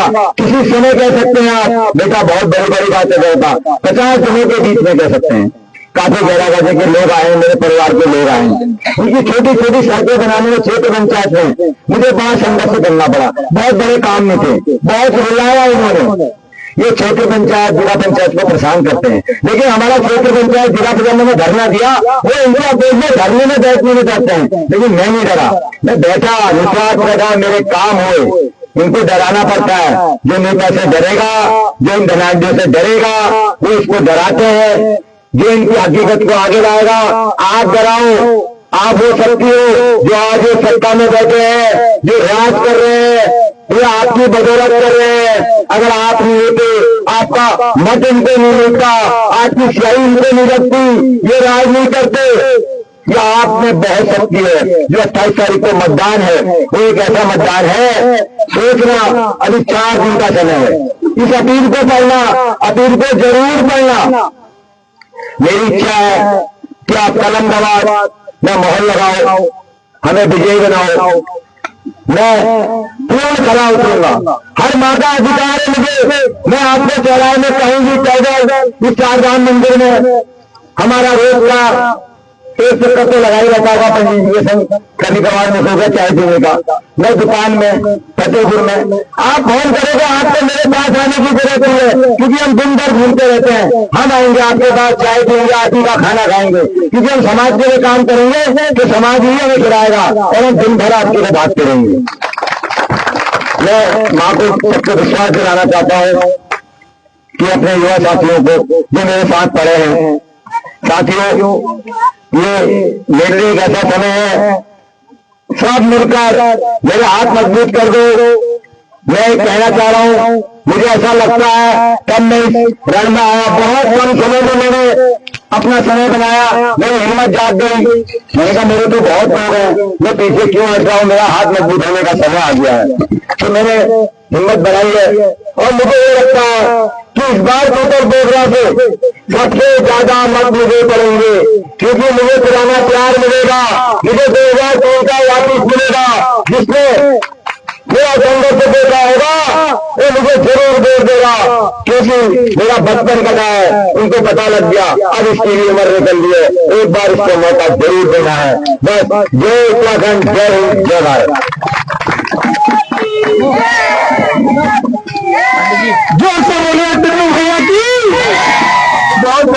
धन्यवाद। तो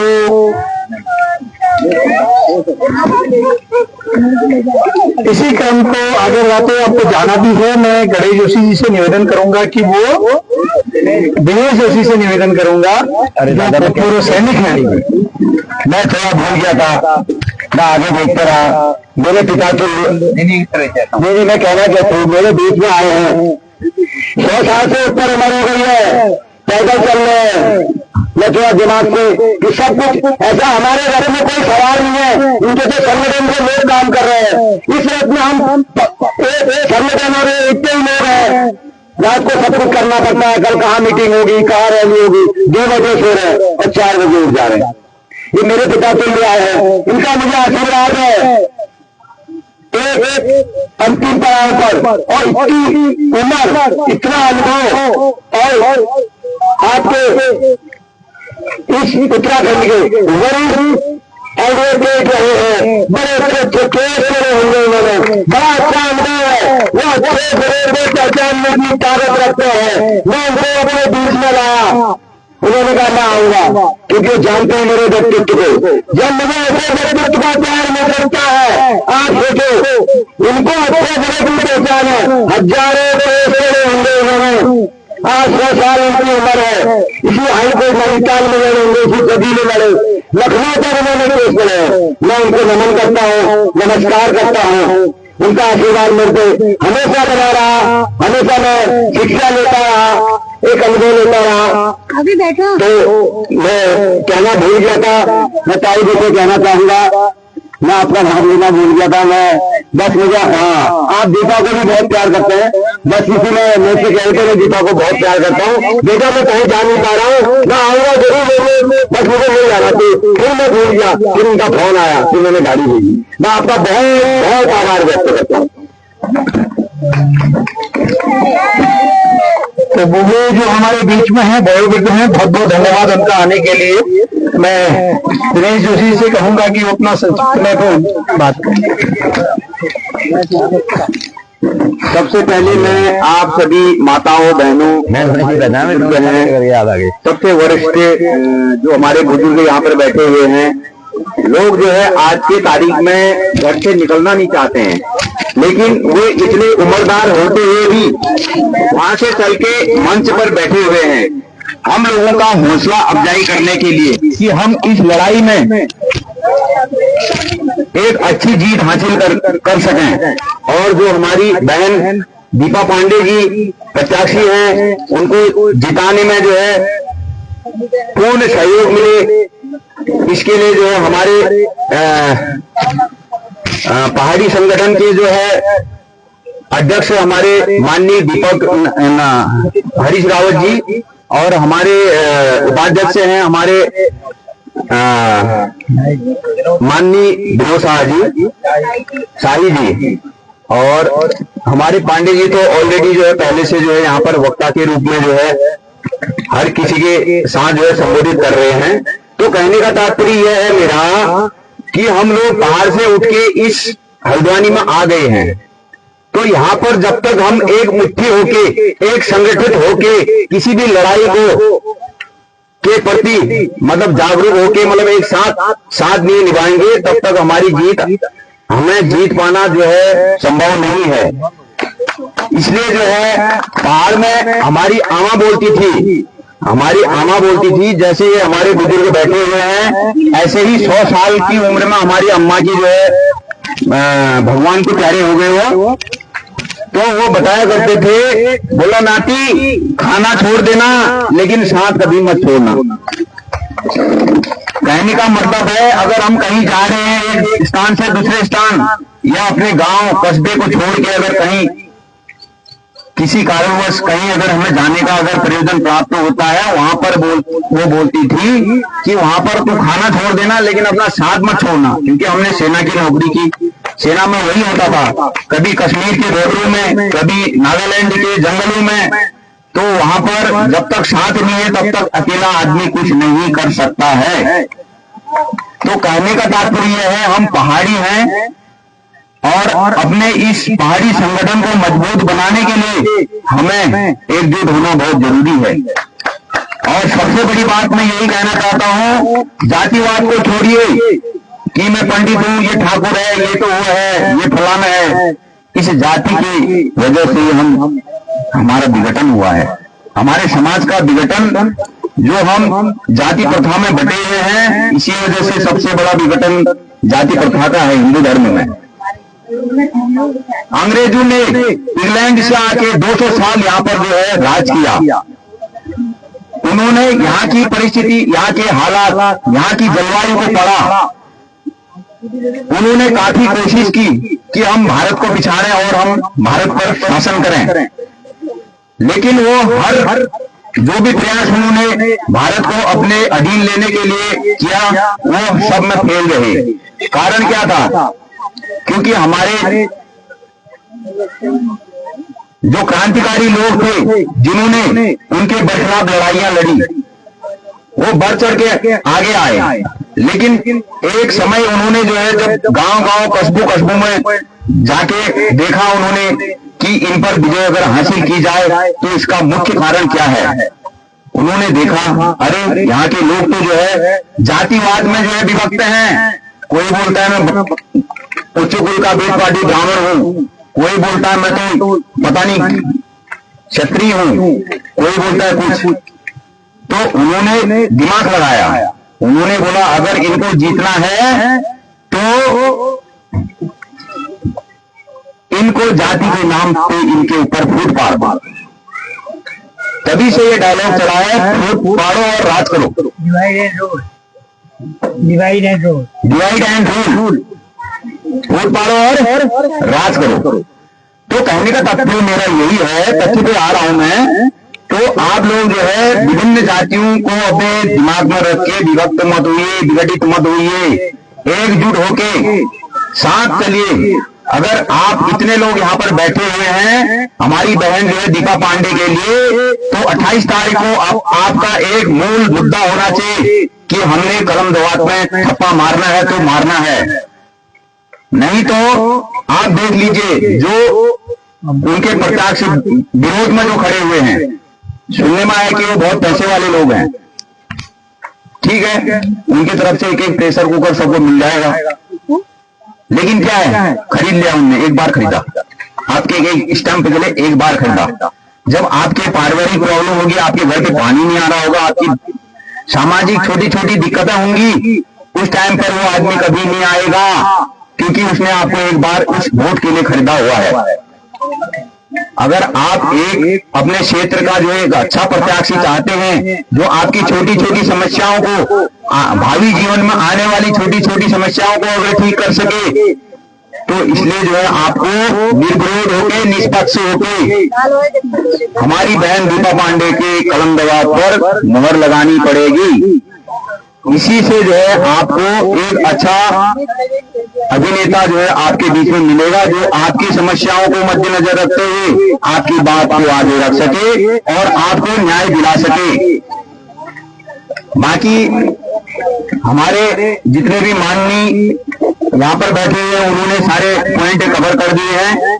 मैं ज्यादा उचित भी समझता हूँ कि मैं कुछ और बोलूं, क्योंकि बहुत हो गया। अभी आज का यहीं पर हम समापन करते हैं। बाकी मुझे भरोसा है, हाँ, मुझे भरोसा है कि आप जो है दीपा बहन को जो है अधिक से अधिक वोट देके जो है विजयी बनाएंगे। धन्यवाद। धन्यवाद जोशी जी। मैं एक चीज आपसे जरूर निवेदन करूंगा, ईजा बहने भूली जितने भी हैं यहाँ पे, एक महिला जो है वो एक घर को बनाती भी है, उसको सीखती भी है। सुबह 4 बजे से लेकर रात के 11 बजे तक मैंने अपनी माँ को देखा है, अपनी ईजा को देखा है कि वो लगातार काम करती है, चाहे वो यहाँ रहे चाहे वो गांव में रहे। अब जो कार्य का क्षेत्र बदल गया है, अपने बच्चों के साथ, अपने हस्बैंड के साथ, अपने माता पिता के साथ, और साथ साथ समाज के लिए भी जो काम करती है वो महिला ही करती है। ये पूरे का पूरा उत्तराखंड जो है महिलाओं के कंधे पर टिका हुआ है, और इसी महिलाओं के कंधे पर टिके हुए उत्तराखंड को बर्बाद करने के लिए भारतीय जनता पार्टी और राष्ट्रीय कांग्रेस ने यूसीसी जैसा एक कानून ऐसा लाया है, जिसमें अपने लिव इन रिलेशन में आपके परिवार को बर्बाद करने के लिए वो कानून आपके सामने खड़ा कर दिया। गांव गांव में सब लोगों के लिए एक ऐसा व्यवस्था बना दी है कि पुलिस प्रशासन में आपका अत्याचार किया जाएगा। जो पार्टी जो लोग आज आपसे वोट मांग रहे हैं उसका विरोध कौन करेगा? उन लोगों ने उस समय उस कानून का कोई विरोध नहीं किया। अंकिता भंडारी हत्याकांड में आरएसएस और भाजपा के नेता शामिल थे, फिर भी उनका विरोध नहीं करेगा। वो अपनी बेटी के नहीं हो पा रहे हैं, अपनी बहन के नहीं हो पा रहे हैं। अभी मैं पौड़ी गया था उनकी मां से मिलने के लिए, कैसे टॉर्चर कर रहे हैं उनको। जो लोग अपने माँ बहन बेटी जो बाहर की बेटी है उसके साथ खड़े नहीं है, वो आपके साथ कैसे खड़े होंगे? आपके साथ खड़ा कौन होगा? दीपा पांडे खड़ी होंगी क्योंकि ये आपके साथ भी है और वो खड़ी रहेंगी, लड़ेंगी उनसे कि आप हमारी बेटियों और महिलाओं को, हमारी बहुओं को, हमारी बेटियों को क्यों टारगेट कर रहे हैं? विरोध करेंगे उस चीज का। तो मैं आपसे निवेदन करना चाहूंगा जो हमारे महिला प्रत्याशी है दीपा पांडे, जिला पंचायत की, वो अपने बारे में बताएं और क्यों चुनाव लड़ रही है, उनकी क्या स्थिति बनी है। वो आपका साथ उनके जो ये आपका अपील है उसमें बहुत कुछ लिखा हुआ है, लेकिन प्रत्याशी को सुनना बहुत जरूरी होता है क्योंकि वो बहुत महत्वपूर्ण बिंदु है। वो आपको बताएंगी कि कैसे वो आगे आपके लिए काम करेंगी। आप पुलिस थाने नहीं जा सकती हैं, आप डीएम के पास नहीं जा सकती हैं, आप एसडीएम के पास नहीं जा सकते हैं, लेकिन ये महिला जाएगी और इसके साथ हम खड़े रहेंगे। कैसे आपका काम नहीं होगा? आपकी रोड भी बनेगी, आपका पानी भी आएगा। सिर्फ इतने में ही नहीं है, आपकी सामाजिक सुरक्षा, आपकी बेटियों के साथ छेड़छाड़ और जो चारों तरफ आपके, आप सब जानते हैं नशा किस बुरी तरह से फैल रहा है, हमारे परिवारों को टारगेट कर रहा है, उसको खत्म कर रहे हैं। तो जानबूझ के इससे कौन लड़ेगा? दीपा पांडे जी लड़ेंगी। तो आप बात कीजिए, सुनिए आपके प्रत्याशी को आपको क्या कहना चाहती है दीपा पांडे। तालियों के साथ स्वागत कीजिए दीपा पांडे जी। नमस्कार। यहाँ पर उपस्थित सभी मेरी माताएं, बहनें, सभी बुजुर्गजन और सभी मेरे अपने साथी, युवा साथी, सभी लोगों को मेरा नमस्कार। और आर्मी संगठन से जुड़े हुए हमारे बड़े भाई जी, सभी लोगों को मेरा नमस्कार। और यहाँ पर उपस्थित रावत जी को भी मेरा चरण वंदन, उनको भी मेरा नमस्कार। और बाकी साथियों, हम लोग यहाँ पर इसलिए इकट्ठे हुए हैं क्योंकि एक छोटी सी जनसभा कर सके। देखिए अभी ये समय ऐसा है कि जगह जगह पर पहुंचना है, हर जगह अपने चुनाव चिन्ह हमें पहुंचाने हैं। मैं 21 जिला पंचायत 21 पनियाली से मैं यहाँ पर जिला पंचायत की तैयारी कर रही हूँ और हर जगह पे ये चुनाव चिन्ह पहुँचने बहुत जरूरी है। बहुत ज्यादा चलना पड़ा क्योंकि कल तो हमने 4,500 लोगों के घर घर पहुंच करके दिया। सुबह 7 बजे से शाम के 10 बजे तक मैं प्रचार में ही थी, इसलिए क्योंकि आप लोगों का साथ और आशीर्वाद मुझे मिल रहा है। आगे बाकी मैं आप लोगों से ये कहना चाहती हूँ, कोई बात नहीं अभी तो बाकी मैं आप लोगों से ये कहना चाहती हूँ कि आपके हर परेशानी में, हर सुख दुख में मैं आपके साथ हूँ क्योंकि आप लोगों ने मुझे 2 महीने से, वो चाहे मेरा गांव हो, वो चाहे कहीं पे हो, सभी लोगों का आशीर्वाद मेरे साथ में था। 2 महीने की पापा जी मुझे छोड़ के चले गए थे, लेकिन आज मैं आपके आशीर्वाद से इतनी बड़ी हो गई हूँ, इतनी हिम्मत और इतनी लगन मुझे है कि मैं खुद अपना आगे से बढ़ना चाहती हूँ। साथ में मुझे पाड़े जी जैसा एक आशीर्वाद मिला है, जिन्होंने कहीं पर भी मुझे पीछे रोकने की कोशिश नहीं करी है, कहीं पर मेरे पैरों में बेड़ियां नहीं बांधी है। और मैं उनका धन्यवाद करना चाहती हूँ कि मुझे मेरे जीवन साथी के रूप में मिले हैं, क्योंकि कहीं पर भी मेरे साथ में मेरे दोस्त की तरह भी रहते हैं, मेरे पिता के समान भी रहते हैं, मेरे भाई के समान भी रहते हैं। मुझे डांटती भी बहुत है, कोई बात नहीं, ठीक है, क्योंकि उनकी डांट से मुझे बहुत आगे बढ़ने की सीख मिली, क्योंकि मैं कुछ भी नहीं थी। सन 2008 की बात बता रही हूँ। यहाँ से हम ये अपने क्षेत्र से आते थे, निडर होकर के आते थे। 16 किलोमीटर में पर डे पैदल चलती थी, पढ़ने के लिए हमें आना पड़ता था। उस टाइम पे मेरे 20 रुपए बचते थे, लेकिन निडर होकर के चलती थी, इसलिए चलती थी क्योंकि वहाँ पर कोई दुख नहीं था, कोई परेशानी नहीं थी, कोई बाहर का व्यक्ति वहाँ पर आता नहीं था। हम हिम्मत के साथ में चलते थे कि हाँ, हमें कोई कुछ कर नहीं सकता था। वैसे तो ये लड़का ही था, एक लड़का क्या होता है, इतनी हिम्मत मेरे अंदर से भी चला आएगा, देखा जाएगा, लेकिन फिर भी। और अब वो हिम्मत मुझे नहीं है कि मैं उस रास्ते में पैदल सकूं, क्योंकि बाहर के अराजक तत्व इतने आ चुके हैं, बहुत गंदगी हो चुकी है। हम लोग गाड़ी में भी जाते हैं तो तब भी बदतमीजी हो जाती है। मैं पूछना चाहती हूँ माननीय जी से कि इन्होंने यहाँ पर हमारी सुरक्षा के क्या उपाय करे हैं। आज इतने साल हो गए हैं, यहाँ पर हमें परेशानी झेल को, जैसे गाँव बसानी, हेरी, बेल, अंदर, वो लोग यहाँ पर इतनी परेशानी से रहते हैं, कभी कभी हमें पैदल भी जाना पड़ता पैसा नहीं होते पैसे हमारे पास में जाए कैसे, क्योंकि रास्ता ही ऐसा है, कहाँ से वो लोग आ रहे हैं। उस नशे को आप बंद करवाए, थोड़ा तो साथ दीजिए, कहीं पर आपने आज तक साथ दिया माननीय से मैं पूछना चाहती हूँ।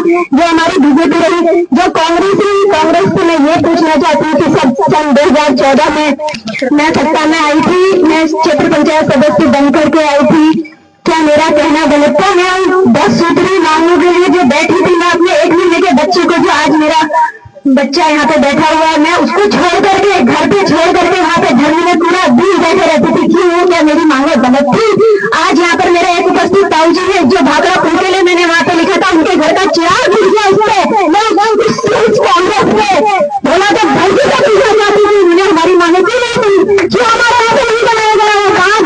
जिस आदमी मेरे परिवार को 2 भाई उनका चिराग गिर गया, क्या हमें आग नहीं है, हमें बुरा नहीं लगा क्या? क्योंकि हमने अपने घर से अपना पिता खोया है।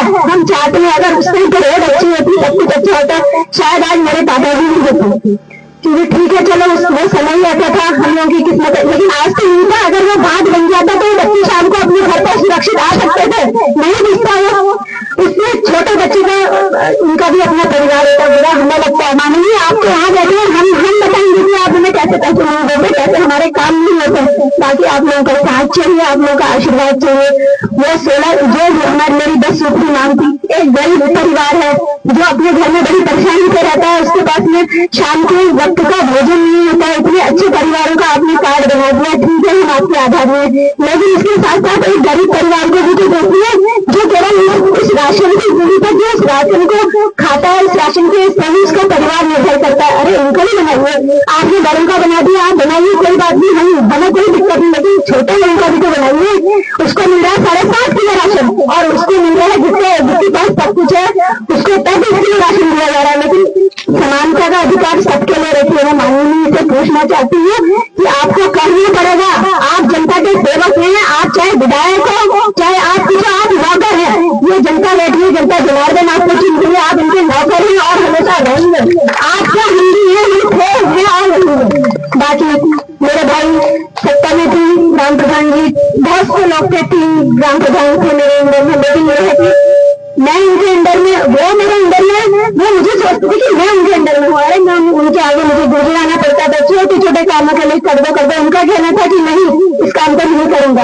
यही तो मल्ला फतेहपुर की बात बता रही हूँ, 12 साल से वो ताई जी विधवा थी, उनकी पेंशन नहीं लगी हुई थी। क्या मैंने गलत किया? नहीं माननीय से पूछना चाहता हूँ कि उन्हें, चलो नाम नहीं लूंगी, गलत किया उन्होंने, क्यों नहीं लग सकती थी उनकी पेंशन? उनके पति चला है, उनके लेकर मैंने गलत किया। माननीय दीपक रावत जी ने मेरी समस्याएं सुनी, पेंशन मेरी कोई जरूरत नहीं थी, मुझे बाहर की सही थी, मेरी बिना उसके भी वो काम हो गए थे। मैं लड़ी क्योंकि हिम्मत मुझे बहुत है, औरत जरूरी है लेकिन हिम्मत है, आप लोगों का आशीर्वाद है, आप लोगों का साथ है, था है और हमेशा रहेगा। बस इतना ही मुझे आपको चाहिए। और अभी अगर मेरे से शब्दों से अगर कभी भी जिंदगी में कभी भी मुझसे कोई गलतियां हुई, हम दोनों क्षमा चाहती हूँ। कुछ त्रुटियां जिंदगी में होती है, गलतियां होती है, और इंसान से गलती करके इंसान खबरता है उसको। तो ठीक है, आप लोगों का आशीर्वाद चाहती हूँ। आने वाले मेरा चुनाव चिन्ह कलम दबाव है, प्लीज उसमें मुहर लगाकर आप मेरी हिम्मत बढ़ाइएगा, क्योंकि मैं अभी कमजोर हूँ बहुत, इसलिए हूँ क्योंकि आपका सपोर्ट मेरे, क्योंकि मैं शून्य समझ रही हूँ आपको, लेकिन शून्य नहीं है अभी। देखिए सब एक एक एक एक एक और ये सब लोग बैठे हैं मेरे साथ में, ये सब मुझे मुझे क्यों बताया। तो अपने सभी मैं घूमी अपने क्षेत्र में, पूरे क्षेत्र में घूम रही हूँ, लेकिन और एक क्षेत्र ऐसे नहीं है जहाँ पर भी काम बराबर नहीं हुआ है। रोडें बहुत अच्छी बनी है, लेकिन वो कहाँ पर बनी है मैं आपको बताऊँ, आप खुद देखते होंगे, जो उनकी प्लॉटिंग नहीं है वहाँ पर रोड बनी है, वहाँ पर पानी की सुविधा है, क्योंकि वहाँ पर उन्होंने ठीक प्लॉटिंग काटी है, पैसा कमाया है लोगों से, तो उनको सुविधाएं दी है। और जगह तो मैं नहीं देखती, यहाँ पर भी मेरे ग्रामीण परिवार से बहुत सारी महिलाएं हैं, हम सब ग्रामीण हैं, सब लोग घास काटना जानती, मैं खुद अभी वर्तमान में घास काटूंगी हमेशा, क्योंकि जो मेरे परिवार का जो मैंने करना है तो करना है, मेहनत करके हमने खाया खाएंगे। मैं पूछना चाहती हूँ हर औरत से कि हर किसी के घर पर अच्छी सड़क है, अच्छी तरह लाइट है। आज हम नीचे पंजाबी में गोलका में घूम रहे थे, कई लोग इससे कह रहे थे कि हम तो बेटा टैंकर से पानी मंगाते हैं, हम अरे क्यों मंगाते हैं भाई टैंकर से पानी? क्या आप यहाँ पर होते हुए मैं माननीय जी से पूछना चाहती हूँ, क्यों मंगाते हो? क्या आप एक अच्छा ट्यूबवेल नहीं खुदवा सकते हैं? अरे हम तो सोचते हैं कि हमारे बसारी ना आपने नहीं दिया, क्योंकि हम आपके यहाँ के कहीं आप पहले कहते थे कि ये कांग्रेस का क्षेत्र है, ये क्षेत्र है, वो क्षेत्र है। मैंने कांग्रेस ही दिया, कांग्रेस ने एक बार कोशिश करी थी तो वो भी बंद हो गई, लेकिन आप तो दे सकते थे। चलो वो उनका ड्यूटी था, वो तो आपके नजदीक का क्षेत्र है, ट्यूबवेल बनवाइए। कैसे नहीं हो सकता है? ट्यूबवेल बनवाइए, उसमें करवाइए, और आपका काम है। आप हमारे हमसे बहुत बुजुर्ग हैं, बड़े हैं, आपको मेरा गुना है, लेकिन देखिए सोच अच्छी होनी चाहिए। कोई भी हो, चाहे मैं हूँ, किसी की भी प्रति हमने सोच अच्छी रखनी है, आगे बढ़ना है, लेकिन किसी को गिरा के नहीं है, उसके बराबर चलकर उससे आगे निकलना है। माननीय जी को, बाकी सभी लोगों को मेरा नमस्कार, और इसी के साथ मैं अपनी वाणी को विराम देती हूँ। कुछ गलतियां हो गई हैं तो क्षमा कीजिएगा। नमस्कार। आपने दीपा पांडे की मार्मिक बात सुनी। एक सामान्य महिला जो आपके बीच में है, आपके अंदर भी दीपा पांडे है, बहुत सामान्य महिला है, और इतनी सामान्य है कि एक एक चीज जानती है। पानी, सड़क, शिक्षा, चिकित्सा, आपकी सड़कें, ये सारी चीजें आपकी हैं। वो घास भी काटती है, मुझे आज ही पता चला घास भी काटती है। तो आप लोग को गाँव से भी हैं और कुछ गाँव से आए भी हैं। आप लोगों से निवेदन है कि आगामी 28 तारीख को दीपा पांडे जी का जो चुनाव चिन्ह है, कलम बवाद को याद रखेगा। सिर्फ कलम बवाद आएगा, नाम नहीं आएगा। गुलाबी कलर का पेपर आएगा, उसमें सिर्फ कलम बवाद बना हुआ आएगा। 3 नंबर पे आप अपना वोट लगाइए। दीपा पांडे जिंदाबाद, दीपा पांडे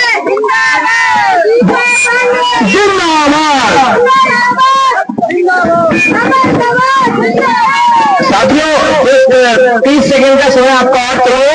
आज आप जानते हैं सोशल मीडिया का जमाना है, तो आप सब यहाँ इकट्ठा है। मैं चाहूंगा आप सब लोग एक बार हमारे प्रत्याशी जी के साथ आए, एक छोटा सा फोटो और वीडियो बनाते हुए हम आगे तक चलेंगे।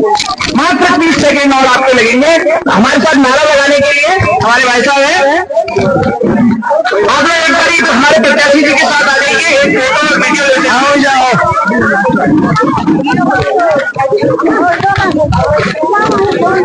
कहाँ गुड्डी लोग हैं?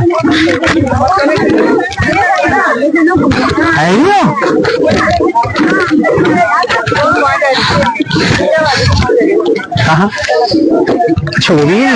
नारा लगाएंगे, दीपा पांडे जिंदाबाद, दीपा पांडे, दीपा पांडे, दीपा पांडे, जीतेगी भाई, जीतेगी, दीपा पांडे जीतेगी, जीतेगी, जीतेगी भाई, जीतेगी, दीपा पांडे जीतेगी। हमारा नेता कैसा है? दीपा पांडे जैसा हो, हमारा नेता कैसा है? दीपा पांडे जैसा हो, हमारा नेता कैसा है? दीपा पांडे जैसा हो, जीतेगी भाई, जीतेगी, दीपा पांडे जीतेगी। कलम दवात पर वोट करें, कलम दवात पर वोट करें, कलम दवात पर वोट करें, जीतेगी भाई, जीतेगी, दीपा पांडे जीतेगी। हमारा नेता कैसा हो? दीपा पांडे जैसा हो, दीपा पांडे जिंदाबाद, दीपा पांडे संघर्ष करो, दीपा पांडे संघर्ष करो, कलम दवात, कलम दवात, कलम दवात, कलम दवात। हमारी जिला पंचायत कैसी हो? दीपा पांडे जैसी हो। हमारी जिला पंचायत कैसी हो? दीपा पांडे जैसी हो। हमारी जिला पंचायत कैसी हो? दीपा पांडे जैसी हो। 1 2 3 4 दीपा पांडे जय जयकार। 1 2 3 4 दीपा पांडे अब की बार। 1 2 3 4 दीपा पांडे अब की बार। क्यों पड़े हो टक्कर में? कोई नहीं है टक्कर में, क्यों पड़े हो टक्कर में? कोई नहीं है टक्कर में। दीपा तुम संघर्ष करो, हम तुम्हारे साथ हैं। गली गली में शोर, कलम दवात।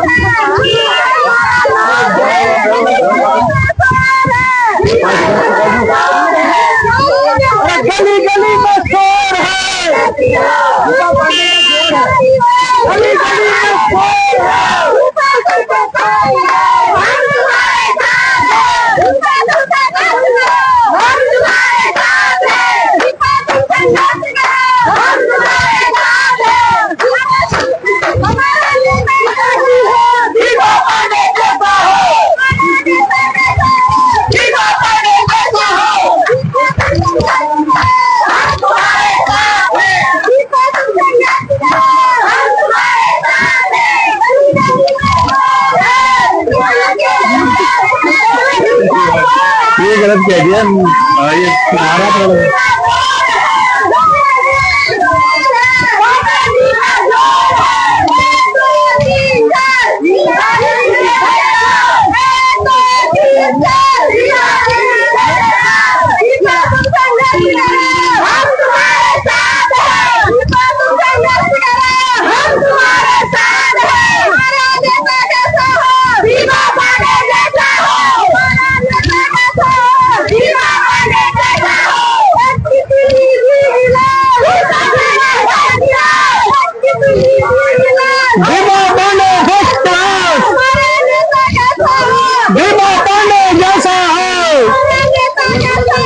दीपा पांडे जैसा हो।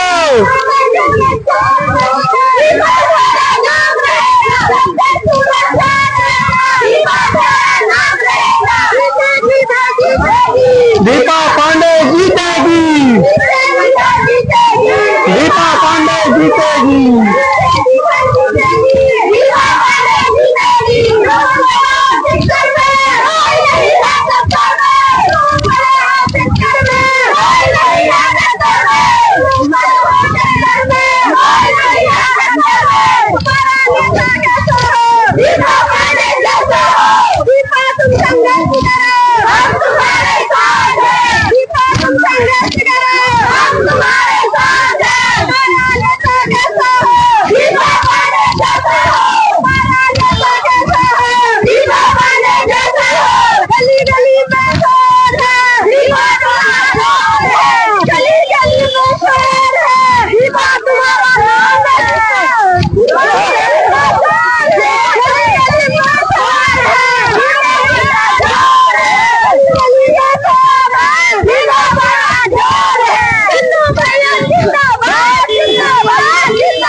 नमस्कार।